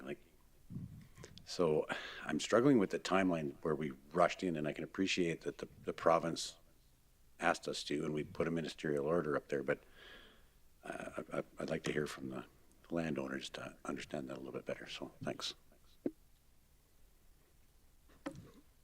Thank you, Councillor Ball. Councillor Weigel? Thank you, Mayor. Through the chair. Is there an appeal process? So as he comes in, we do this work, it gets added to the bill. If he goes to dispute this, what's the appeal process for this? To Chair, to Councillor Weigel, I believe they can appeal the order itself. So they may have 7 days after municipality published the order from the minister. But going to the taxes are not appealable. Like the assessments are appealable, but not the tax dollars. Right, but this isn't a tax dollar. This was a demolition that got added to the tax bill. So it was separate, and because he didn't pay it, it got added. So could he appeal the demolition cost before it got added to the tax bill? To Chair, to Councillor, I'm not aware if they can dispute the demolition cost, but maybe my colleagues in engineering that they were involved, they can answer. Sure. Can we answer that? So through the chair to Councillor Weigel, I believe once it's added to the tax roll, at that point it becomes a tax. So there would be an opportunity potentially to appeal it towards the assessment appeal board, although that didn't happen. And certainly, I mean, there's the Court of King's Bench as well at that point. Yeah. But we don't have an internal process once it's like, because it sounded, and I'm just going through the timelines, we didn't actually get a letter to him until 2018, and that's also when it got added to the tax bill. So that timeline is about the same? Sure, and through the chair to Councillor Weigel, we don't have an internal process in this instance for these orders. I will say that when the individual did reach out in 2019 through his lawyer, efforts were made to vet everything and go through the documents and determine whether or not the contractor did indeed do the work that the individual was billed for. Awesome. When was the first dispute of this cost? To Chair, I'm aware that it was first dispute in 2019, but I'm not sure about before that. I'm not sure. Okay, but so the first, about 2019? Through the chair to Councillor Weigel, that's the first that I think we're aware of. 2019. A number of individuals who would have been on the recovery task force at the time are no longer with the organization, so it's possible there was something before that, but not to my knowledge. No, perfect. And was there consideration given to the fact, and I guess I'll play like Councillor Ball here, we left at the beginning of May. Some of us got back in the middle of June. Order goes out a month later. I know people that didn't, my house was just cleaned and I didn't get insurance till the following year. Where we live now in Sapper Creek, there's still people that have not received insurance. Was there gratitude given to people that weren't collecting insurance at that time and hadn't gone through that process, or was it just automatically added because of the order?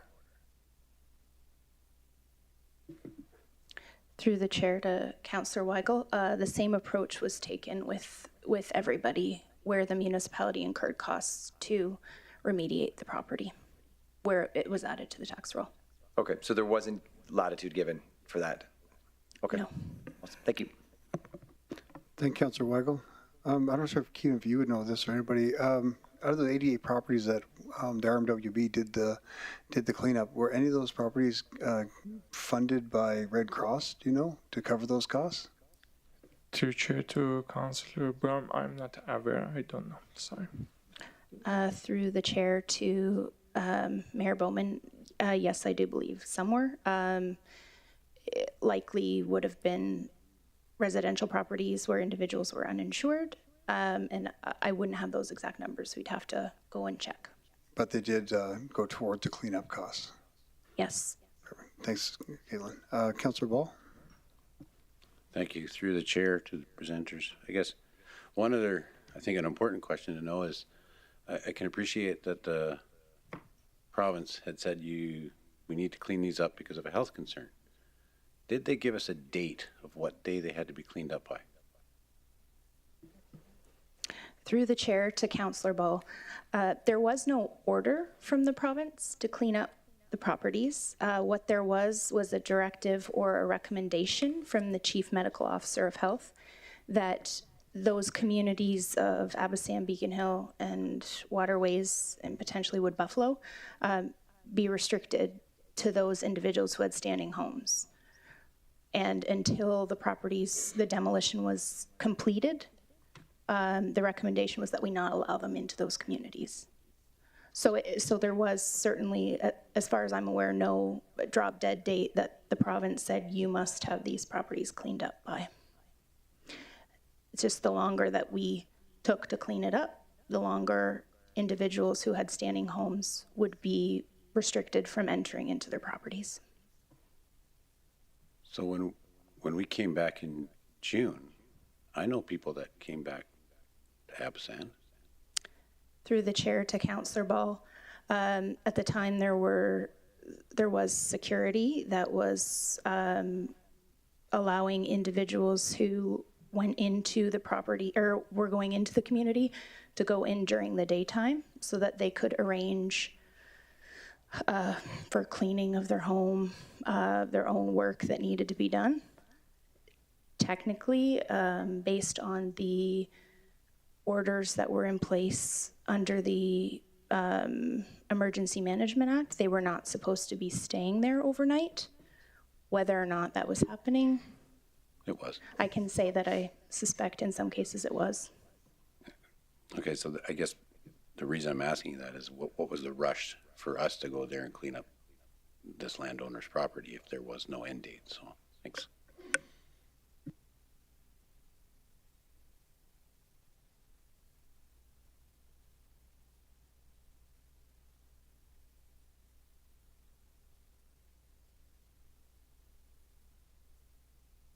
Are there any other questions from council? I'm not seeing any. Unless he's coming for.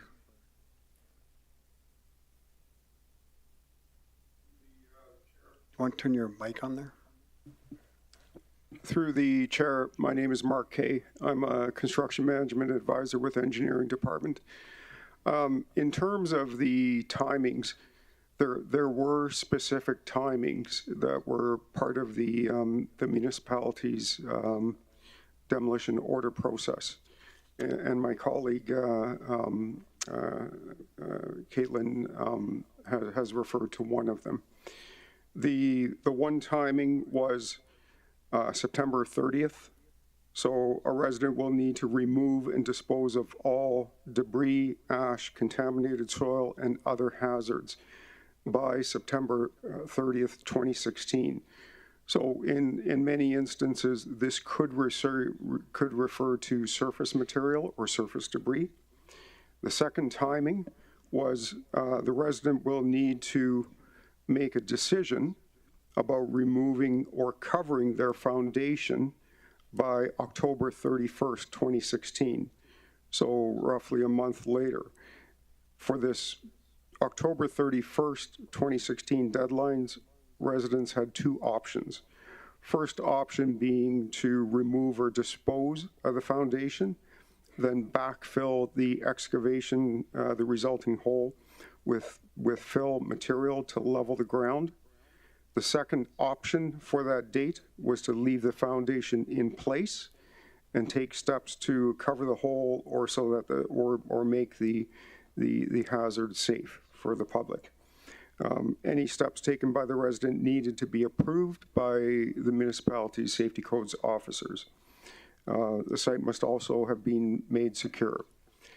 The third timing was in respect to June 30th, 2017. And at this point, this was the deadline that all remaining properties that were not demolished and backfilled needed to be removed and dispose of the foundation of the structure. And within 30 days of removal and disposal of the foundation, either backfill the hole or pour a new foundation. So those three timings, the last of those would be June 30th, 2017. Thank you, Mark. Do you have any other questions from council? Councillor Weigel? Thank you, Mr. Mayor, through the chair. I just want to just get clarification. So the resident had till October 31st to make a decision on the foundation. On October 20th, when they did the destruction or the cleanup of the house, did they remove the foundation? Through the chair to Councillor Weigel, they did. I would need to double check that it was the 20th because there were a couple of files involving demolitions that I was looking into. Okay. But I could go and confirm that. Okay, thank you. Are there any other questions for council for administration? Councillor McGrath?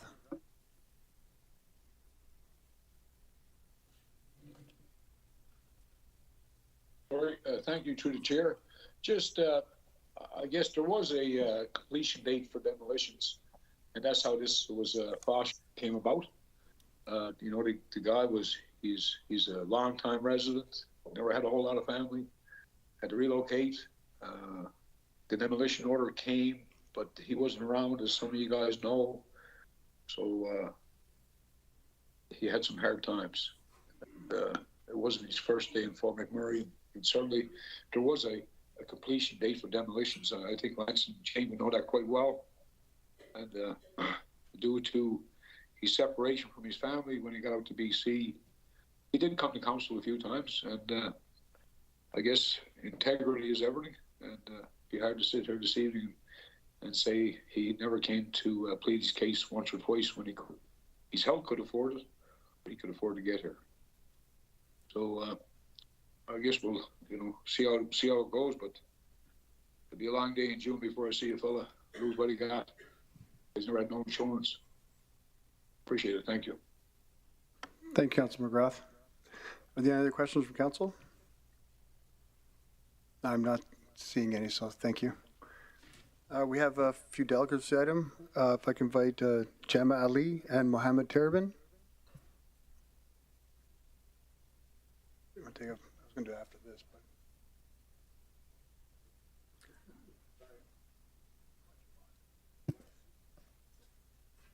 Not 2 hours yet. 8 minutes. Wait till it goes 8 minutes. So just a reminder, Mohammed and Gemma, you have 5 minutes to present, and then please remain seated for questions. And if you just state your name for the record, please.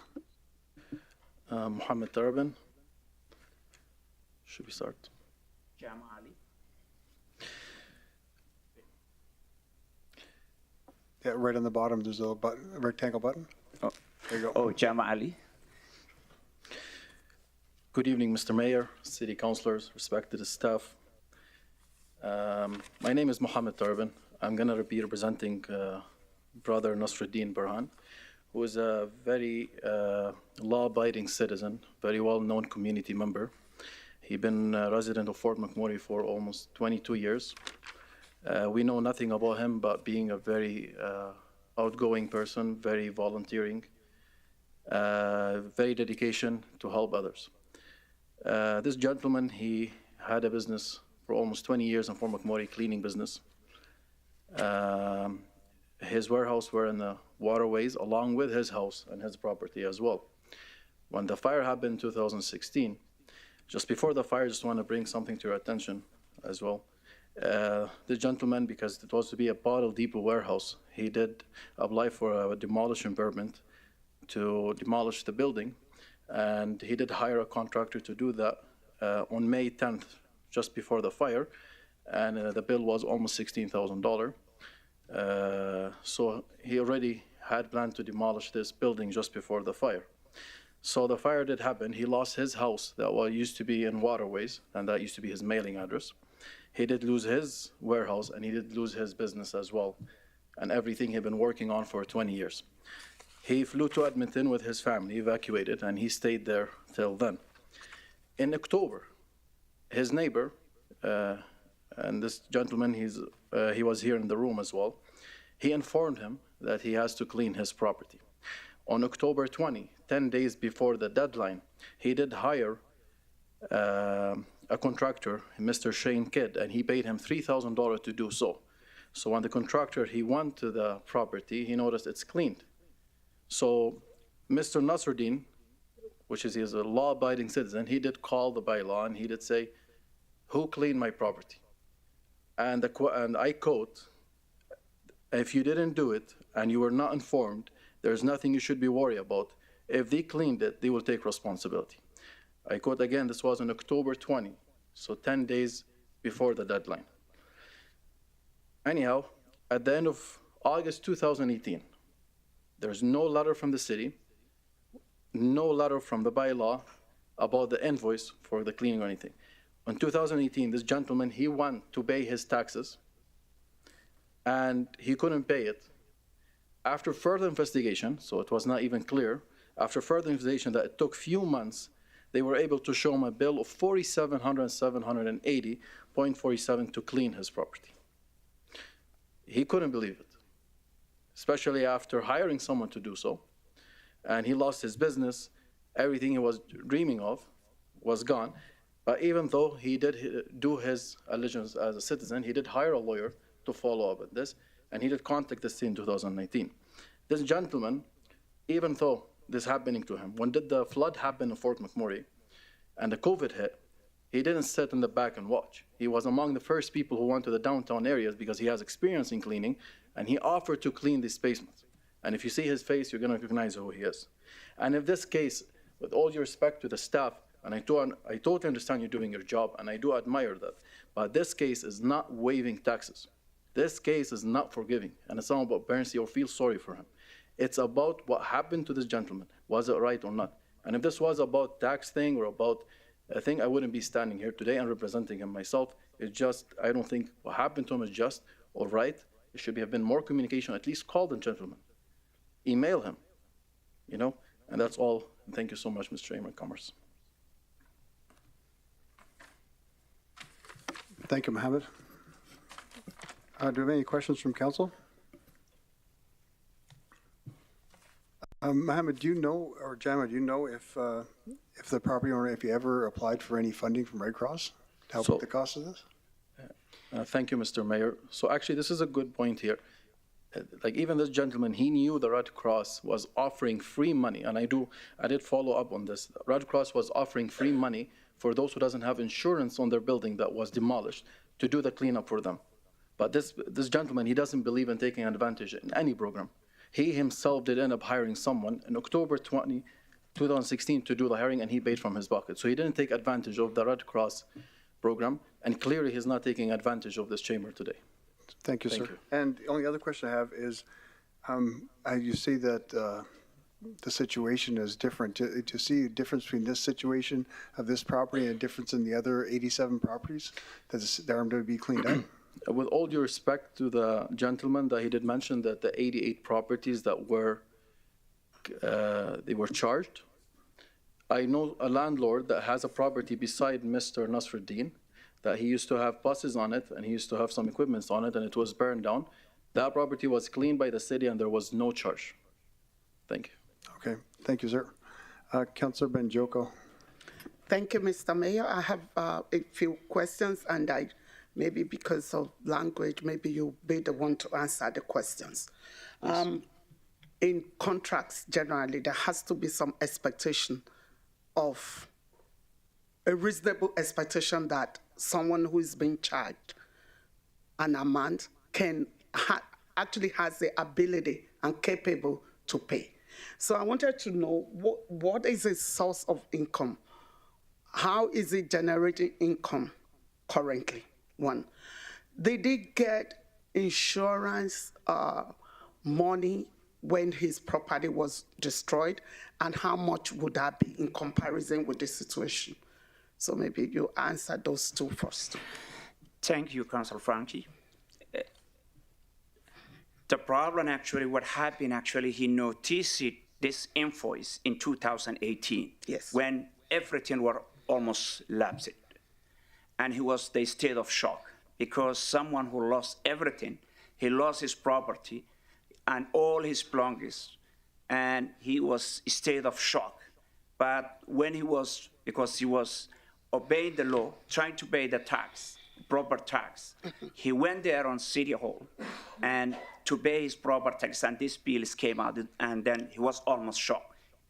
And after that, there was no insurance money he received. There was no Red Cross money he received. He was running around, went to dig that information, and it was very, very hard to get that information. I tried myself it took me like 4 months to get the receipt from the City Hall. I was back and forth, and I was asking, there was 5 ladies, they came together, and I was sitting with them, and they couldn't get a single invoice.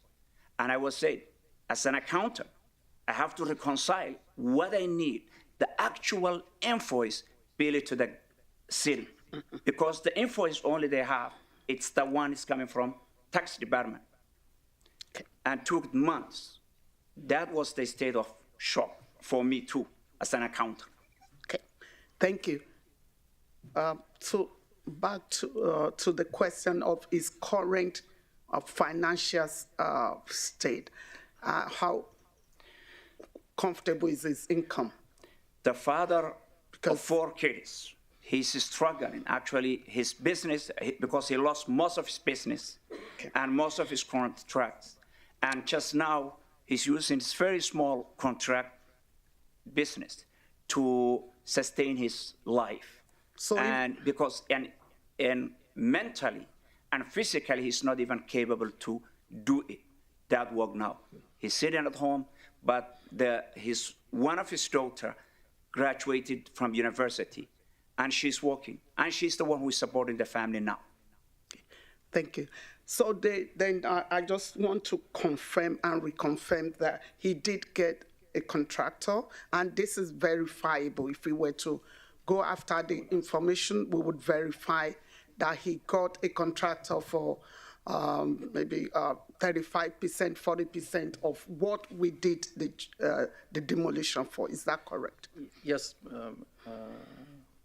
He did hire someone, Mr. Chainkid, in October 2016, and he did pay him $3,000 to do the job. Okay. And that could be verified if we wanted to? Yes, and we have invoice for that as well. No, I met there, and thank you, Councilor Frank. just I met the contractor himself, and he said when he went to the place, there was already clean. Okay.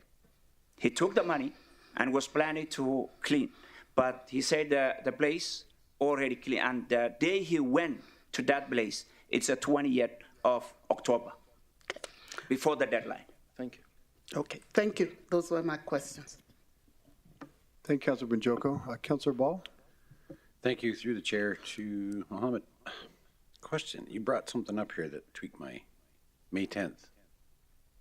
You said that they applied for a demolition permit May 10th. So yes. Is that right? This happened before the fire. Yeah. So the gentleman, Oh, Nasruddin, the fire was May 3rd, so. Let me just see here. Well, May What's the date 1st on it started, but. May 3rd, the fire day in the morning, he got the permit to demolish the place. But suddenly when he got the permit and he contracted out to another contractor for 16,000, the fire happened. So he did Because receive he was planning to demolish the place. So he's planning, completely. that was my point. So so he did receive the permit on the day of the fire. Sorry, I did. Yes, the day of the fire, May 10th. Yeah, That's so- when he received from the Yeah, city. we were under evacuation on May 10th, and there was nobody here but me, a bunch of workers, and cops. They were everywhere. May 3rd is when we got evacuated. Through the chair to Councillor Ball, if the presenters don't mind me just clarifying this, our records do indicate that the demolition permit was issued on May 3rd. So it would have been the day of the fire. Thank you very much. There was an order for dangerous and unsightly property that was actually registered against the property before the fire. And so this would have been, I assume, your attempt to remediate. And unfortunately, given the circumstances of the fire, it was the day of the fire that the permit was issued. Okay, so May 3rd, permit was issued, but as I heard from our previous presenters, maybe I got this wrong, but they went ahead and did the demolition work on properties that didn't have a permit pulled, and this one had a permit pulled. Am I getting that right? So, demolition permits. Oh, So through the chair to Councillor Ball, the situation changed when the fire burned down the property, I think is the position that the municipality and the planning and development department was taking, so that it was no longer just a development permit that was required, but it was a streamlined process where the development permit and the safety codes permit would be issued as one demolition permit. But still a demolition permit. There would have been some permit, yeah, through planning and development, absolutely. Okay, all right. That's all I got right now, thanks. Thank you, Councilor Ball. Sorry, Caitlin, can I ask you one question before you run? Is it a different permit that you would apply for? So through the chair to Mayor Bowman, I would maybe defer this to our Director of Planning and Development, who will be able to discuss, once the condition on the property changes, whether or not another permit is required to be applied for. Thank you. Through the chair to the mayor, it would have been a different permit. It was a completely different process. It was designed specifically to accommodate or appreciate the devastation after the wildfire. So the checklist was created to ensure that as crews were removing debris and debris fields, there was declarations with respect to any sort of, I'll say, hazardous materials that would have been potentially stored on the site, on any site, any given property that was impacted by the fire. So it ranged from acetylene torches, propane tanks, to other I'll say, materials related to liquids and things of that nature. So yes, the process had changed, had evolved, was enhanced considerably to recognize that. Okay, so yeah, so it's two different permits then it would be. Sorry. There you go. Through the chair to the mayor, that's correct. Okay, thank you, Brad. Councillor Weigel?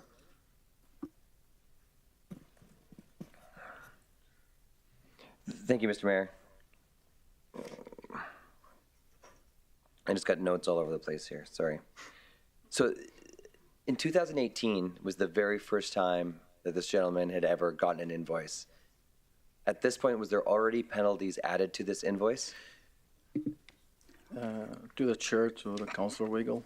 Yes, Brother Nasruddin, he went to the RMW office to pay the property taxes, and he was told there is a pending invoice of $47,250 on his file.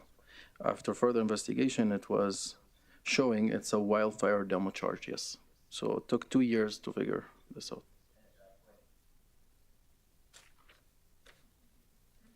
Please, thanks. At that point, it was already on his tax roll? Yes, it was. And he then proceeded to dispute that charge immediately? Yes, and he did hire a lawyer, and the lawyer did contact the city in 2018 requesting some more information on this. And so has this gone to court? No. And do you know why?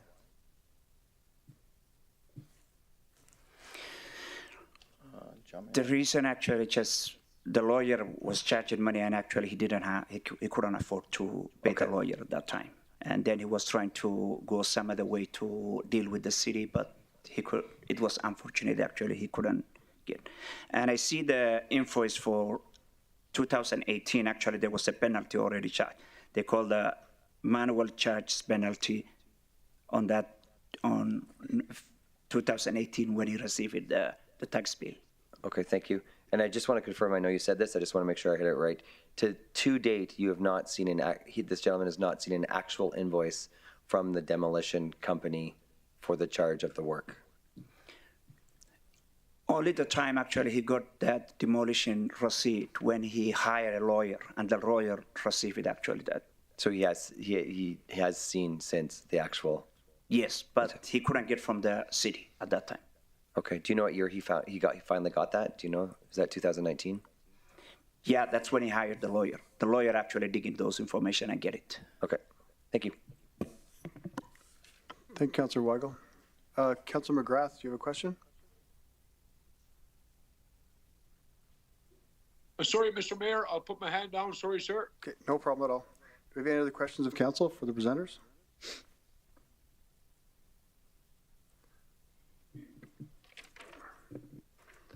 I'm not seeing any, and I think we're about 2 hours in, so we're going to take a 10-minute break here, and we'll come right back. So thank you, Mohammed. Thank you, Gemma. Thank you very much.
Welcome back, everyone.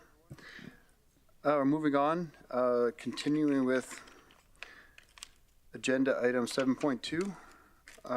Can I have someone make the motion? Councillor Grandison, you have a motion? Nope. Councillor Weigel?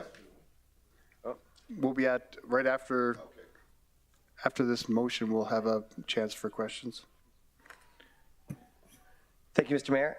I move that the request for relief of cleanup costs and penalties as caused by the 2016 Horse River wildfire in the amount of $90,000 and, sorry, it's a new number. Give me a second here. I do have it written down. Yeah, I got it right here. Sorry. Oh, no. Thank you. Sorry, Mr. Mayor, I'm going to start again.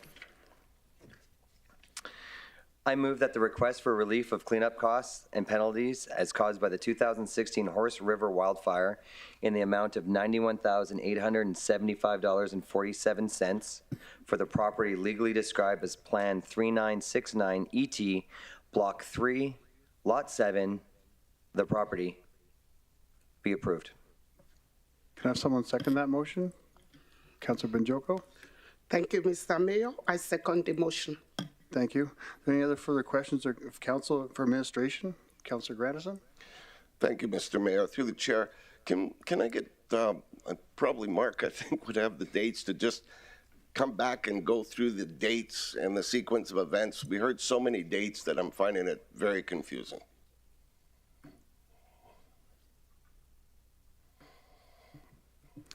Through the chair to Councillor Grandison. My apologies, Councillor Grandison. I may have given you some wrong information. I gave you the correct dates and the timings in terms of the sequencing of timings. My colleague, Caitlin from Legal Services, has advised me, however, that if a resident or property owner defaulted or missed the first date, being September 30th, 2016, that the municipality had the authority to step in, take control, and demolish the property. So if that first date of September 30th, 2016 was missed, then the municipality could step in and carry out the demolition. So in this discussion, amongst my colleagues, and I heard it several times, that the perception was that it was really to the end of October, and we went in prior to the end of October, and there was some confusion between that end of September and end of October. What was that date?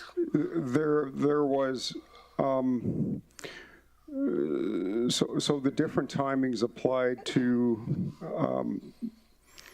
My understanding is that the different undertakings or the different levels of undertaking by residents.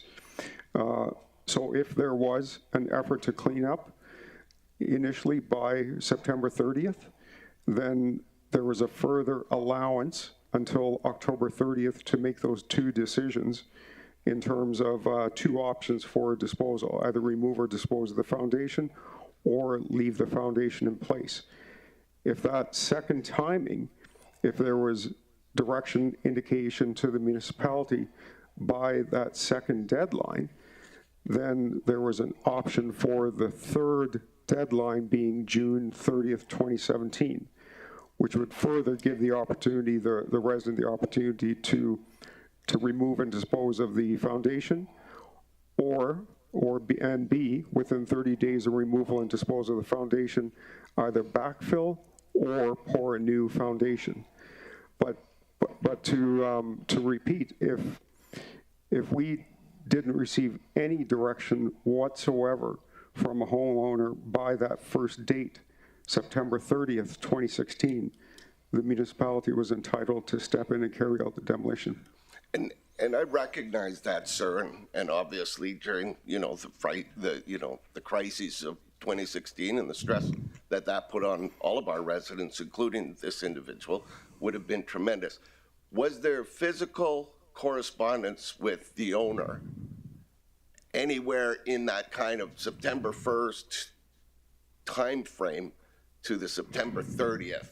So we have the the no address to send and unable to get the mail. It was posted, and I understand that, which is the process that's used. But was there any hand-on-hand, face-to-face correspondence with this individual prior to that September 30th deadline? Through the chair to Councillor Grandison, I can't say if there was any face-to-face correspondence or meetings between the homeowner, property owner, and recovery task force, or if there was any inquiries through the Pulse. I do know that these three timelines and deadlines were communicated multiple times through approximately 20 telephone town halls, multiple times on the website, multiple postings on Facebook. The municipality used a number of different media to get the message out and encourage and invite residents that couldn't meet the timelines to contact Pulse. Pulse would refer the residents to Recovery Task Force. Recovery Task Force would have a conversation with the resident. I have no knowledge of that process having taken place with the property owner.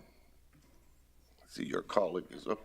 Yeah, through the chair to Councillor Grandison, in 2019, I did ask some of these questions to Bryce and Dennis, who were involved in managing this project at the time, and they did advise that they weren't able to make direct contact with the owner at the time prior to the demolition. And now I can't speak to what efforts were made or were not made. Okay. However, I also understand that, again, the attempts were as well to pull the permits to see if there was a demolition specific after the wildfire permit that had been applied for, and there was not one for this property.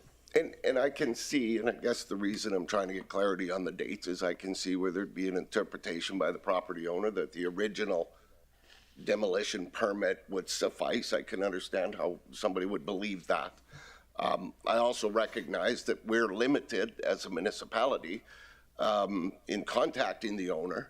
So we go through the processes, the legal processes, and post, and we do all of those kinds of things. And that there is we kind of do our due diligence to make sure that the property owner understands. But there is, I needed some clarity on the dates. You've given me that, because it sounds like, had there been an attempt on the property owner's side that the September would have been extended to the end of October, or potentially, if there were actions taken, from what I understood you just said, Mark, could have extended all the way to June at that point in time as well. So it sounds like the opportunities for that to happen at least existed. So thank you for that answer. Thank you, Councillor Grandison. Councillor Ball?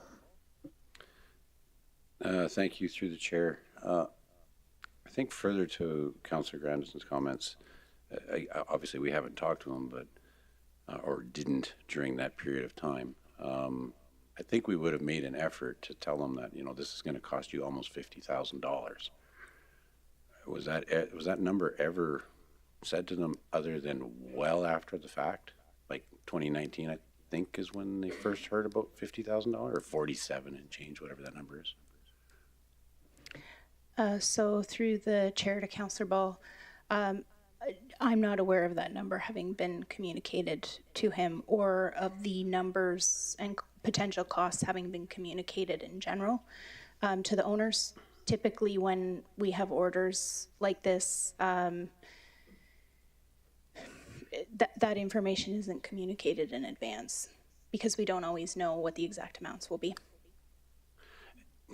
I guess I can appreciate that, but considering that there was only 88, I think we could have sent out 88 estimates on what it would have been. Whether you got a response back or not, I guess is a little inconsequential, but I do find it interesting that prior to the October 31st date, and regardless of what the valuation was for the landowner, it was 3,000, 5,000, 16,000, I don't think it matters, that they were about to make that effort to go clean it up, and when they got there, it was already cleaned up. So I feel that they may not have returned your call. They may have received it. They were on their way. you beat them to it. It's kind of my gut feel. Yeah, I'm not aware, and unfortunately, we don't have any of that information to be able to confirm. However, Councillor Ball, I can answer an earlier question you asked now as well about the dates that the demolition actually happened. And so I've confirmed that I was advised by the contractor, not myself, sorry, the recovery team was advised by the contractor that the demolition occurred on the October 20th and October 21st. Thank you, Councillor Ball. Councillor Weigel? Thank you, Mr. Mayor. It just seems that there's a the difference here is that there's, in my opinion, there's a demolition permit pulled, and so there's intent that he was willing to do this work, and so there's not an evasion. I don't feel that there was an evasion of work or an evasion of not to do this. He wasn't trying to get around it because there was already intent on the day of the fire, as the permit said that he was going to do it. Again, as we talked, it could be. I'm not sure. We don't have all the language of the bulletin that was on the website and all of those things. But if a permit was pulled, he would be under the understanding that he would be able to do it. It seems to my opinion that he had till October 31st, and we even extended it, which I'm not sure, but I think it doesn't. It's a moot point at this point. But we weren't able to get into waterways unless we remediated this, and then we extended the remediation to June. So that imbalance sits there, but I don't know if it seems a bit of a moot point. But it was obviously there was enough time to be able to continue the process if we had to do the process to be able to go through. I feel like there's a lack of diligence on the municipality's part when this gentleman, I think where it becomes different with all the other properties, I think that this gentleman already had a demolition permit. And so it was pulled, and now it wasn't pulled after the fire, but a gentleman that was not necessarily in the municipality getting all this information, if he had seen that that's what needed to be pulled, it was pulled. He obviously called somebody to remediate it. Is the number vastly different than the municipality? Yeah, I think it's massively different. But I also think that if I privately went out and contracted somebody to do the job versus the municipality doing the job, I think those numbers are always vastly different. And so I don't think we can always look at the fact that those numbers are so far off, especially when we've seen stuff in the flood and the fire where people are doing stuff at minimal costs to be able to help each other out. I think there was no ill will of intent. I think if there was ill will, he would have not paid his taxes up to this point whatsoever. He wanted to continue to be a law-abiding citizen. He had a dispute, which we all do, from marriage to citizens and to the municipality. It happens in all relationships. But he kept the integrity of the rest of his obligations to the city, and I think that's massively important. I do believe that there was a misstep here by the municipality, and I don't think it was malicious. I don't think, like on the same note of this gentleman, I believe that we were trying to do the best that we could in the time that we could, and I think everybody put their best foot forward. In my belief, I think this is one of those things that just got missed. I think that we had to move forward. The minister saw the health of the city. We had to make some tough decisions in some tough times. And I think that it was a misstep on our part, missing in the miscommunication there. The fact that he didn't get it till 2018 shows that, as soon as it came, there was an immediate dispute. And so henceforth, my motion to be able to approve the full refund. So, thank you. Thank you, Councillor Weigel. Councillor Granderson? Thank you, Mr. Mayor, through the chair. Listening to all of this, my head hurts. Again, I don't think malice or intent, but again, we have 88 people. And out of the 88 people, 86 of them somehow got the message and stuff. Forgiven the entire, one way or another, there was a demolition. One way or another, the property was clean. One way or another, there was an expense. And I think just because of a misstep, having the entire amount taken care of, you're absolutely correct, Councillor Weigel. He did pull a development or a demolition permit and recognize that there was a cost associated with cleaning up his property. And somehow, because of a misstep, we're going to say, well, we'll pay for that too. Like, I'm having trouble with, I could perhaps, forgive some interest and penalties because of a misstep and such, but I'm really having a difficult time saying, because there was a misstep, you don't have to pay anything. That's really what I'm having trouble with. And I'm not sure how we can determine a number that is appropriate, but the taxpayers for this one individual did go out and spend this money. So everybody in Fort McMurray is paying for that. Not just this one individual, it's everybody. And I don't know that that's reasonable because there was a misstep, but it was a misstep that didn't happen for 86 other people, just this one individual. So I can accept that there was some misguidance, and again, I have some problems with the entire amount being paid, and I just need to say that, so. Thank you, Councilor Grandison. Councilor Benjoko? Thank you, Mr. Mayor. And thank you, Councilor Grandison, for your points. Actually, when I was going through, I was looking at what is fair and where do we find a balance. And so I did think of, okay, what is the cost that is truly associated with demolition, and what's the cost that the man contracted the service for? But when you look at the cost to him in time, psychologically distress, the first time I met this man, I was on the campaign trail. That's, I don't know how many, almost a year or two ago. And the first thing he wanted to know was about his problem. And I looked at him and he engaged me, distracted everything I wanted to do at the mosque that day. And he continued. And when you now go through the whole process, what he's gone through, he's already paid off all this in the stress, in the trouble that he's gone through. And that's the reason why, in my mind, he's gone through a whole lot. He's lost all that he's got. So in as much as I stand for fiscal responsibility, we still have to have the human face, the human heart. I've looked at it, and he brought in a few people to this room today. If you put dollar value to the time of the men sitting here, I don't know how many hours. And I don't know how many times this man has come into the chambers for the same purpose. So we have to look at the total cost, and he has gone through a whole lot. And I like the point made by Councillor Weigel. He is not trying to evade his responsibility. He actually contracted it. And that's why I asked the question, is this verifiable? Can we pick a call and confirm? And, you know, he has names, and I think it's believable that he took the steps, that he wanted to do well. And when I finally made up my mind that, in my opinion, we should relieve him totally, is the fact that he has maintained his integrity, his cool. There are so many other options that he could have been thinking of. He has followed through the process. Thank you. Thank you, Councilor Majoko. Councilor Grandison? Thank you, Mr. Mayor, through the chair.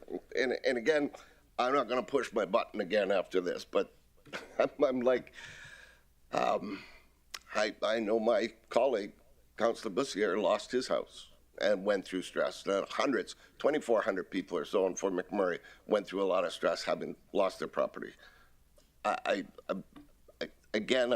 don't doubt that this gentleman's intent were sincere. I personally would like to suggest an amendment to the motion so that there is still a cost associated with the actual demolition versus going, oops, there was a mistake, let's eat the whole cost. Because I'll tell you, if I was one of the 86 that actually paid, I'd be putting a notice on to come to council to get it back. Thank you. Sorry, Councilor Grandison, did you have an amendment you wanted to present? Like to, Mr. Mayor, I'm just not so sure how to calculate what that cost might be related to the demolition, but obviously the gentleman knew that there was a cost. And even if it's the original quote he got, that at the very least accepts responsibility that he already acknowledged by virtue of getting the permit. That was his obligation. And I don't know that that obligation goes out the window because of circumstance. And by this motion as it stands, the entire cost goes out the window with zero recovery. So I don't know if that original cost was 16 or 20. If you could tell me what it is, I'll use that number at the very least. To the chair, to Councilor Carnison, thank you so much. And this is exactly what I meant when I represent Mr. Nasruddin. If this was a tax issue, if this was a politics issue, I wouldn't be where I am right now. Okay? I wouldn't stand for something, that's going to be a dispute with the rest of the community. This gentleman, he did already hire a contractor, for $16,000, and I'm pretty sure Councilor Jane, the mayor, Councilor Stu, they already have a copy of that, okay, before the fire happened.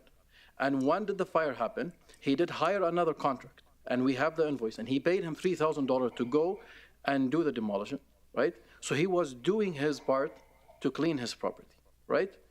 He was never contacted. The city never contacted him. There was no ways of contacting this gentleman. We have another gentleman in the room who's a community leader as well, who he has a property beside Mr. Nasruddin, that he had buses on it. He had so many equipments and tools on it beside him. It was cleaned by the RMWB. With all due respect to the gentleman who said everybody was charged, clearly he was not charged. Nobody sent him a letter, nobody sent him anything, and he lives in Timberley. So he didn't receive anything that you have to clean your property. But despite all of this, Mr. Nasruddin, if it wasn't for him being that citizen that I know, Muhammad wouldn't be here standing behind him today. The citizen that despite all the struggle he'd been through, despite all the loss he'd been through, he lost his business, he lost his house, he lost his warehouse, despite all of that, he still went to the RMWB to pay his property tax. And he, when he hired that contractor, Councilor Owings, when he hired that contractor, the contractor went to his property and called him, Nasruddin, your property is cleaned. That citizen, he didn't sit back and say, oh, thanks God. No, he did his duty as a citizen. He did go to the office of Wood Buffalo and say, someone cleaned my property. By law, I quote, it's not my words, I quote, if they didn't inform you and you didn't request that, they take full responsibility.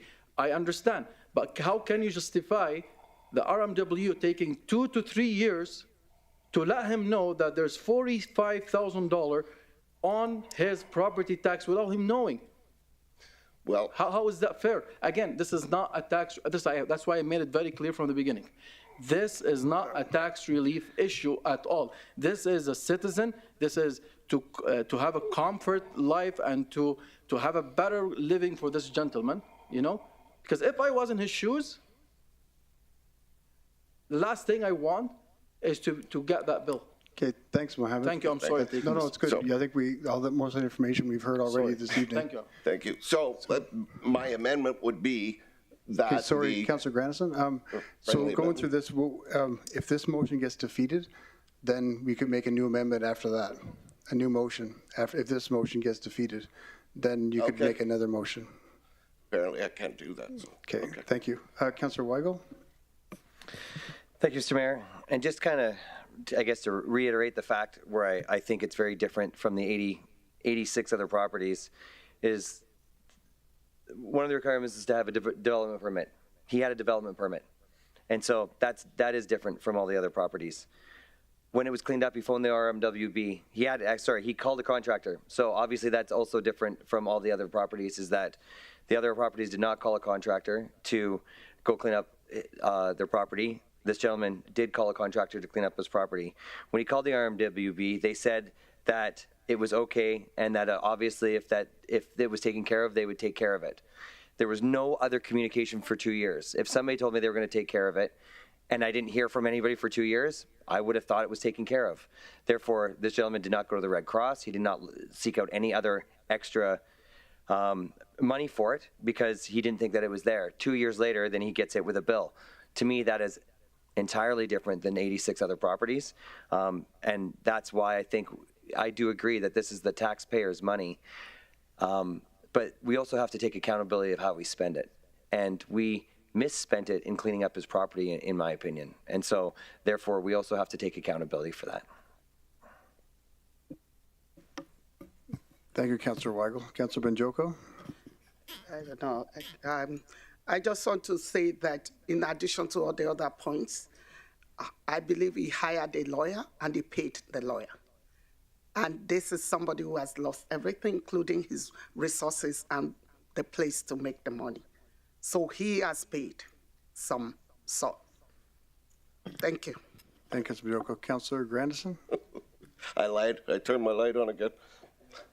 I'm kind of listening to the arguments, and I was thinking my uncle got arrested at the border once because they thought he was somebody else, and he had to pay the lawyer too, even though he was innocent.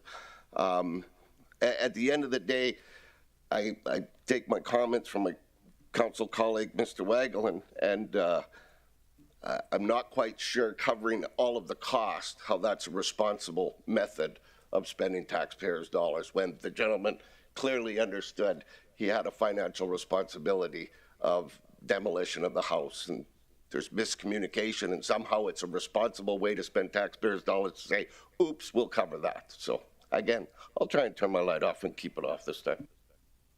Thank you, Councillor Grandison. Do you have any more questions or debate points of council? I'm not seeing any, so I'll call for a vote. All in favor? And opposed? Sorry, Councillor McGrath, were you in favor or opposed? Oh, you're on mute, sir.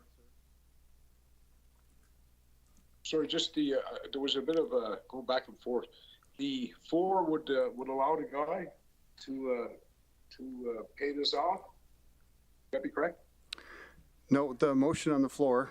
Actually, I can get Councillor Weigel to read the motion again so everyone's clear what they're voting on. Thank you, Mr. Mayor. No problem, sir. Just 1 minute. Go ahead, Councillor Weigel. Thank you, Mr. Mayor. I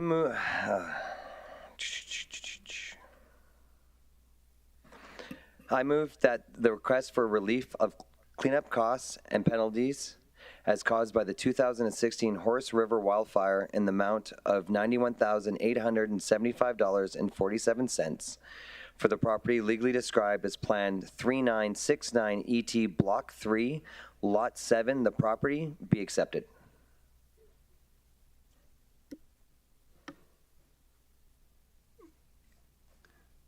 Is everyone clear on the motion? So I just call a vote again. So all in favor? And Councillor McGrath? And opposed? You're on mute again, Councillor McGrath. Thank you. Are you opposed or for? Okay, thank you, sir. 4.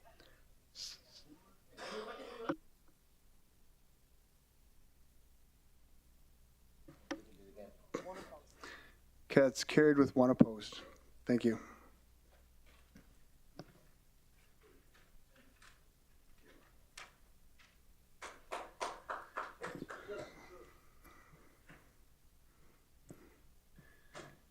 Next, we have a report on potential land sale in downtown Fort McMurray. I'd like to invite Brad McMurdo, Director, Plan Development, to introduce the report.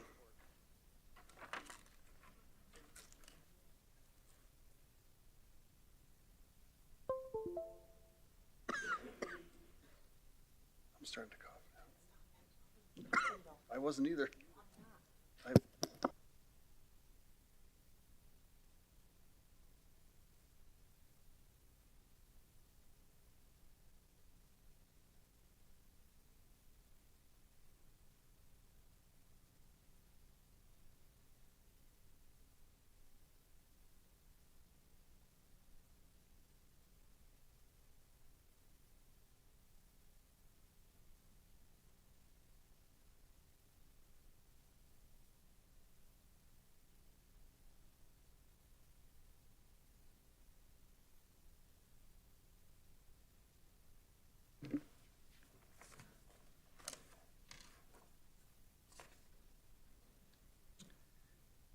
Good evening, Mayor and members of Council. My name is Brad McMurdo, Director of Planning and Development, and joining me this evening is Bryn Armstrong, Manager of Land Administration. Tonight, we're here presenting a report on a potential land sale of lots 1 through 4, Block 13, Plan 616AO, which are owned by the municipality and located in downtown Fort McMurray along Franklin Avenue, as shown on Attachment 1. Currently, lots 1 through 3 are vacant, as the old A&W building was recently demolished. Lot 4 contains the former Wolf Taitinger building, also known as the Canadian Red Cross building, and currently occupied by the Winter Games as a tenant. It's important to note that this building extends into Lot 5. However, Lot 5 is not part of the land sale request. It is expected that the Alberta Winter Games will occupy the building until April 30th, 2023. A study by the Facilities Branch in Public Works determined that the building is at the end of its life cycle.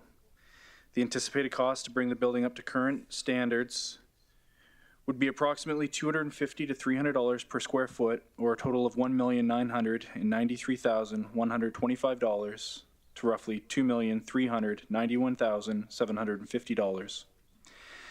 And this excludes the requirement to upgrade water and sewer, to which the costs are unknown. Our understanding is that the deep services to the building are essentially failing. Once the Winter Games tenant has vacated, the municipality does plan to demolish the building.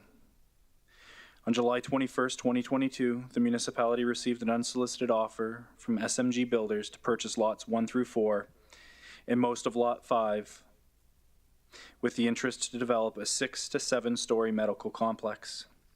An internal circulation was conducted to all municipal departments seeking comments, concerns regarding the land purchase request received from SMG Builders. As a result of the circulation, a concern was raised that the entirety of Lot 5 is required for design, development, and operation of Kiam Park. SMG Builders was notified of the issue and responded favorably with plans to build an additional 2 stories to offset the land shortfall. As part of this report, 3 options are being presented for Council's consideration. These include: 1. Sell lots 1 through 4 at market value to SMG Builders. 2. Post lots 1 through 4 on the open market. And lastly, 3. Retain lots 1 through 4 for future use. Thank you. That concludes my presentation. Thank you, Brett.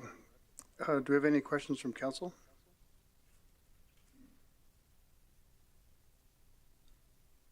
Not seeing any. Do we have any delegates for this item? Thank you, Mayor Bowman. We have 1 registered delegate. Sure. Thanks, Brad. Thank you. Bryce Kumka?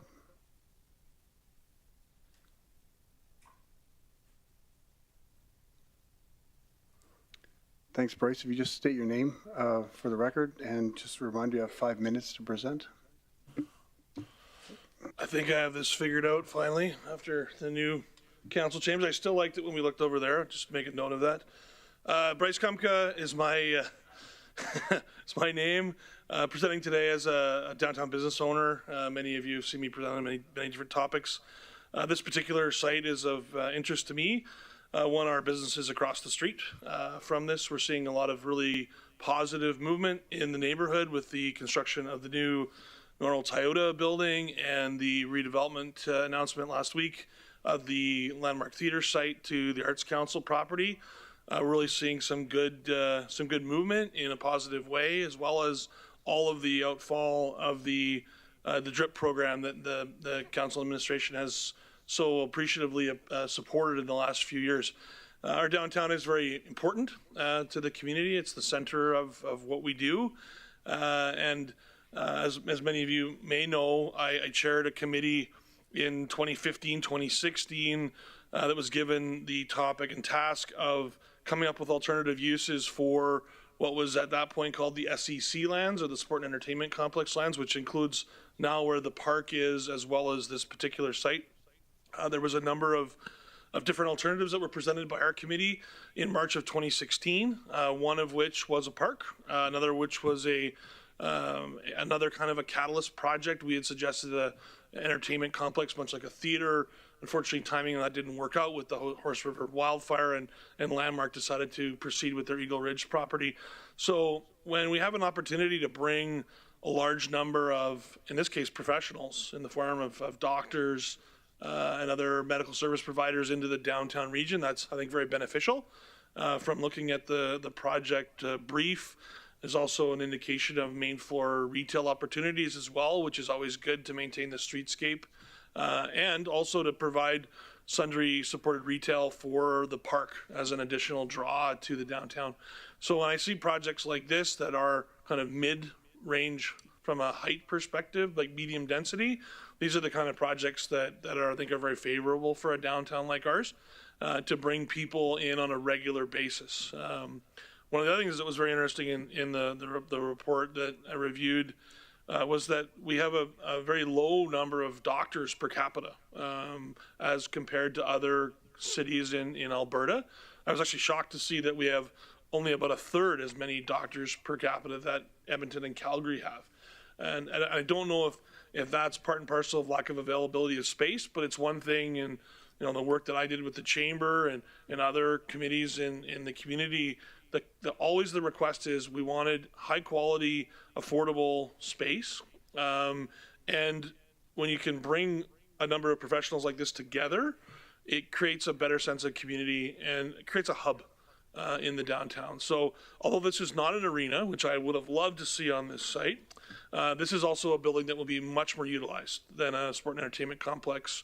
It's a building that would have good draw during the day, and then the retail opportunities, in my opinion, would be great for the region and as a whole. So I'd support the mayor and council to divest the portion of the property to allow for enhanced building opportunities in the region.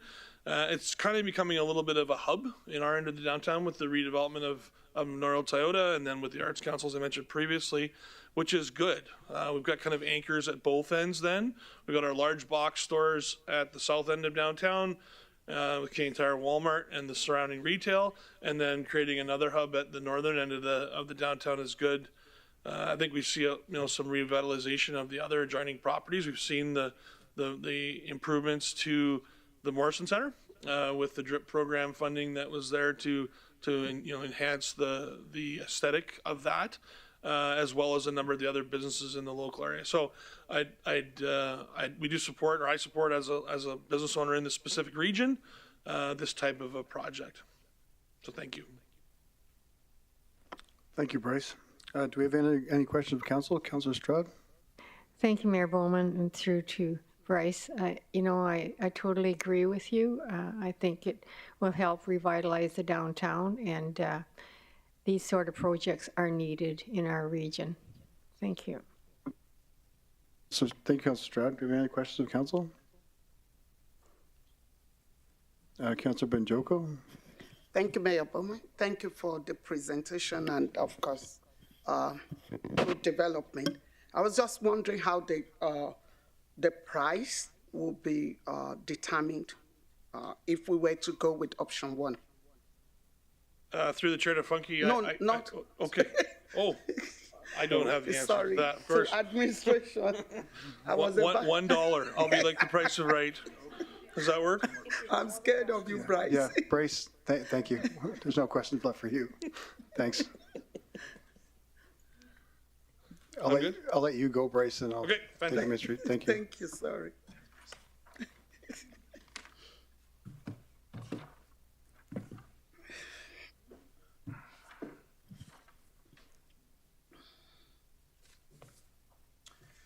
So through the chair to Councilor Benjoko, correct me if I'm wrong, but I believe your question was how would the price be determined if you went with option one? Yes. Essentially, the price is determined through option one at fair market value based on the appraisal that we've had completed.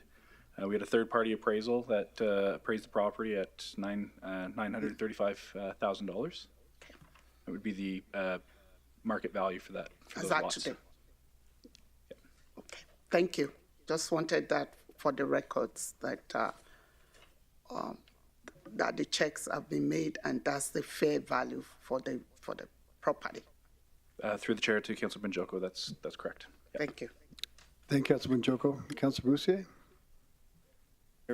Thank you, Mayor Bowman. Through the chair to Brad.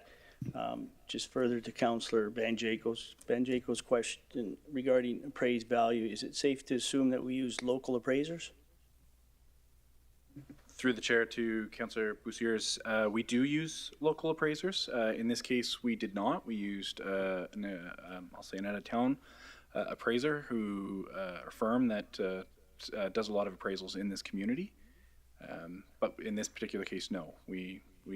Our approach is a balanced approach with respect to how we utilize appraisers for land valuation.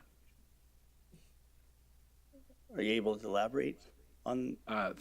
Yeah, go ahead, Bryn. Through the chair to Councillor Bousseries.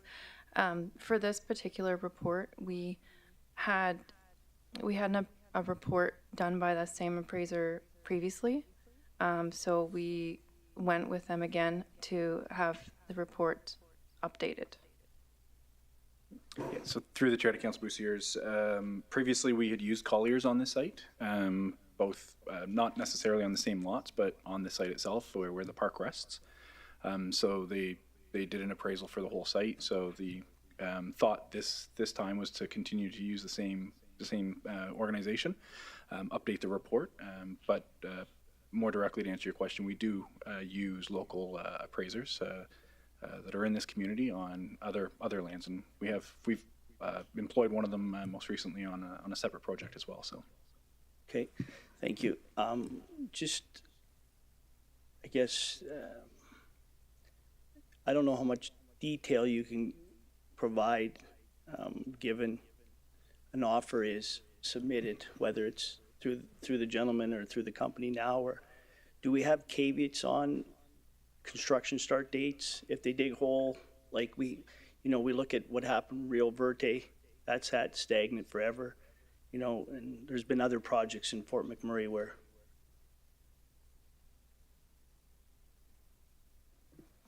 Through the chair to the question, we can include a clause in the purchase and sale agreement that will require development occur within a certain time frame, and if that clause is not complied with, we can acquire the land back. Okay. Through the chair, typically that process involves us reacquiring the land, generally about 80% of the value that was previously paid. But we work closely with our colleagues in legal services to draft these agreements. We've employed in previous agreements, we've employed the very question that you've raised here tonight. We've actually made sure that we've addressed that in other land deals. I won't say specifically where, but we have used that as part of our conditions of sale.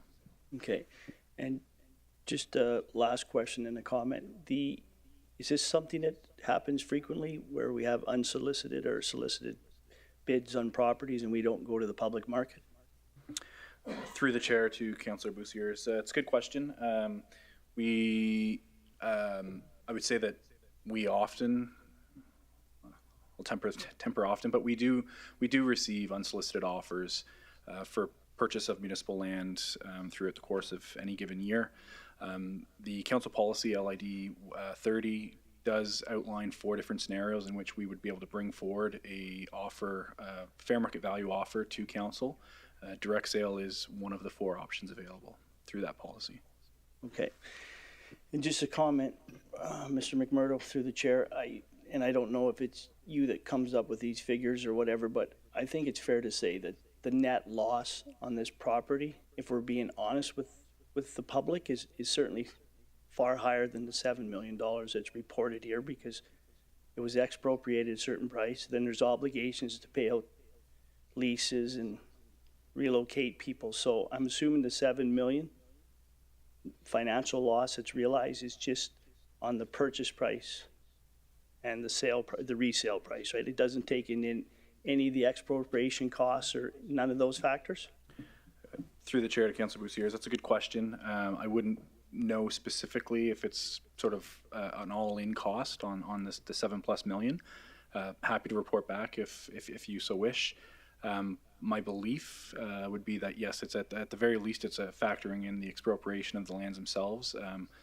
We're still engaged in conversation with respect to that. We haven't concluded all those conversations I'd say started back in 2012, 2013. So there has those costs continue to increase year after year after year since that process was initiated back then. So happy to report back. I just don't know if it's everything that's all in or if it's simply just the land value.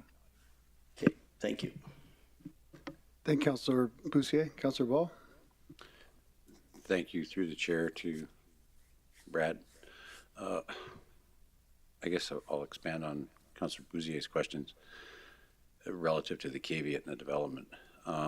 It's obviously proposed here that it would be a certain type of development, being 7 stories, being for a certain purpose, and we could surely put a development caveat on it to say you got to start by a certain date, but perhaps that type of deal falls through for the owner and they want to build a Diggers 2.0, and they start building it on the same day. As long as they meet that timeline, is the caveat going to be relative to the type of development and all those details, or? Through the chair to Councillor Ball, yeah, I mean, we would certainly be working with our legal department to ensure that the conditions of sale are reflective of the conversations that we're having with the proponent that's interested in purchasing the land. He's was amenable to reducing the lot from to reduce off of lot 5 and keep the scope of his interests within lots 1 through 4. Of course, going up, building higher, an additional story.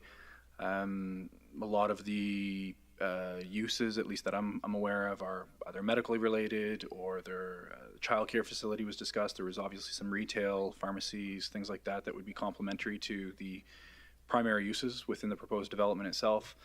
But yeah, we would certainly be working to make sure that the integrity of what is being proposed is maintained through that agreement. Okay, thank you. Not that I'm against the 2.0 Diggers, but and through the chair to back to pardon me, through the chair back to Councillor Boussier's. I can tell you that for lots 1 through 3, I can give you the costs for the actual expropriation as well as the legal fees. I don't have that information for lot 4. So in total for those first 3 lots, it's $6,575,475. 66 cents.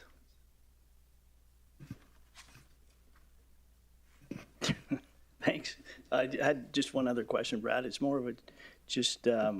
Can you educate me on the parking requirements downtown? Because I know I think they've varied since the whole downtown arena proposal and.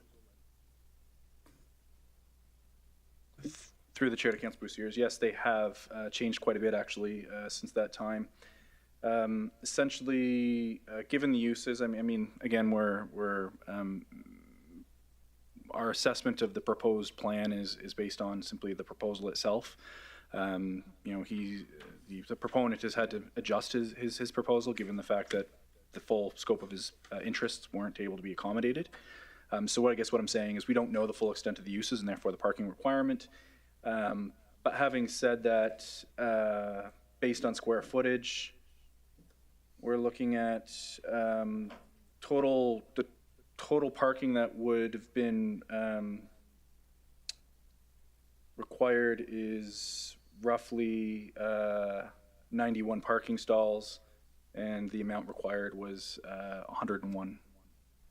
Sorry, I got that backwards. The total amount provided is 101. Total amount required was 91. So he's over dedicating by 10 stalls, given the proposal that we had at the time of the review. Okay, through the chair to Brad, because at one time, Brad, wasn't it the obligation we had to go underground or up for parking? Through the chair to Councillor Boussier's, no, there wasn't a requirement to do a parkade. The requirement would have been to provide all of the necessary parking or all of the required parking within the site itself.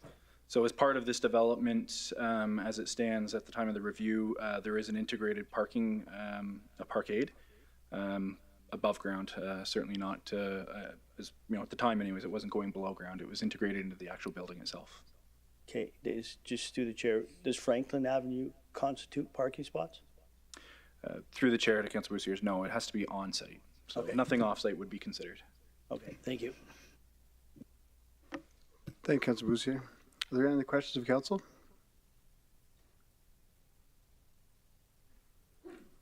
Not seeing any, so thank you, Brad. Would a councilor like to make a motion? Councilor Weigel. I move that administration be directed to transfer lots 1 through 4, Block 13, Plan 616AO in the downtown area of Fort McMurray, Attachment 1, to SMG Builders, subject to the terms and conditions outlined in Attachment 2. Thank you, Councilor Weigel. Let's make a second the motion. Councilor Ball. I second that motion. Thank you. Is there any further questions of council followed by debate points? May I speak to the motion, Mayor? Yeah, that's All debate right. points and speaking. Go ahead. Thanks. The reason I support this this option is when we look at our strategic plan, I think it hits 3 of the points dead on. I think under building partnership, I think it supports opportunities and community partnerships that help promote a positive image of Wood Buffalo. I think under local economy, we deliver a pro-business environment for businesses with attention to excellence in customer service. And the downtown visualization, it incentivizes private investment in the downtown area. And so for me, hitting 3 of our strategic points is massive, as well as I know SMG has been a local part of our economy for many, many years. And so to see local interest to continue, I know that a lot of us talked about when we ran on to get in these seats, it was that we wanted to continue to make the local economy grow. And to me, that does a lot of that point, is that we're taking a local investor and letting them reinvest into downtown. I think, as Mr. Kumka said as well, with seeing Toyota go up, seeing if this building goes up, seeing all the other DRP, I think what it does is I think it attracts more investment into the downtown area and makes it an equitable place to be and an attractive place to be. So. Thank you, Councilor Weigel. I also speak towards this as well as we had the arena going in there, and that was canceled in 2015. Community committee came back and wanted to put a theater in there. The Landmark actually decided to move uptown instead. And then the last council RFP'd the land, but nothing was agreed upon by the council at all. Downtown Advisory Committee then decided wanted to put a park down there. They put the park in. That's our Kean Park we have now. And as far as I know, then we had this unsolicited request. So I think, for lack of a better word, this is someone that wants a business owner in the community that wants to contribute to the community and it wants to do something good downtown. And I think we have a dirt parking lot there now, and this will be better. You have more answers for Lance? Through the chair to the mayor, my apologies. Mr. Christopher Davis has raised something for awareness that I think I just want to share with all of you for clarity purposes. So with respect to option 1, we've indicated that subject to the terms and conditions outlined in attachment 2, if you look at attachment 2, the terms and conditions are limited. It's not intended to be an exhaustive list. Obviously, the land transaction wouldn't occur until the Winter Games have exited the building at the end of April.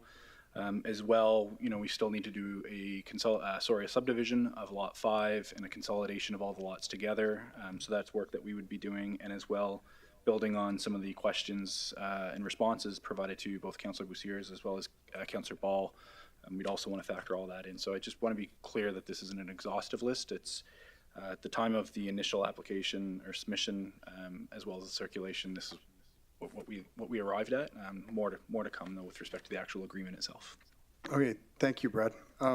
And as well, then, as Brad spoke to that, what I was also going to add is if council wouldn't be objective to adding a caveat into the agreement that construction would start by April 2024.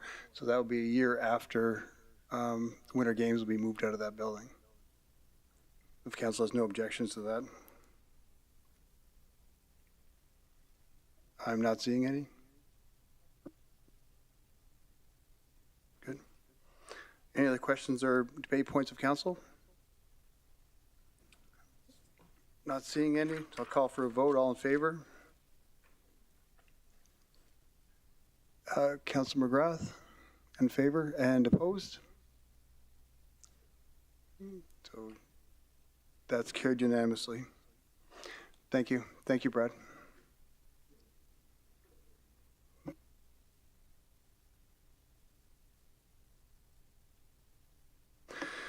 Thank you everybody for participating in today's meeting.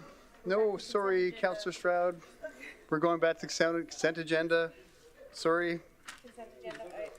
Everybody sit down.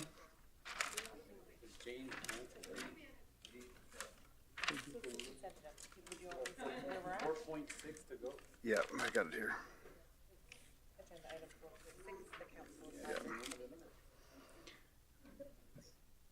We're going to go back to the agenda item that item 4.6, the council appointed advisory board and committee meeting minutes. Councillor Stroud, you had a question, comment?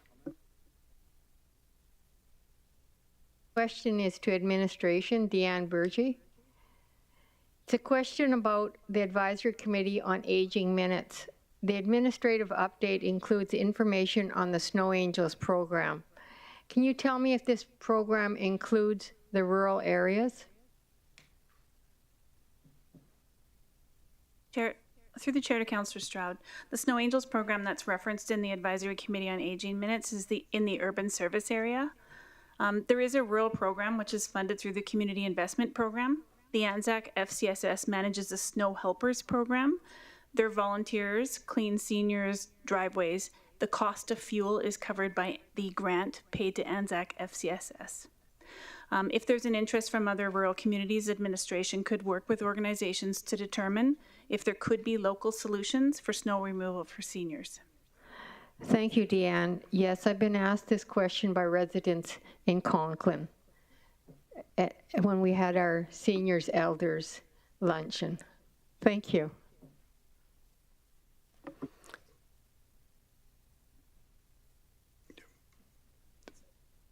Thank you, Councillor Stroud. Do any other questions related to this item? Not seeing any. So we have council, we can vote on accepting this as information. Through the chair, Mayor Bowman, if there's no concerns from council, rather than making a motion to put this on the floor with a mover and seconder, as it's just to receive it as information, council could do that by consent. Okay, is there any objections from council? Not seeing any, we'll accept that as information. So thank you for participating in today's meeting. Marcy Cho, Kim Muscumpton, thank you. Happy holidays. Enjoy your vacations.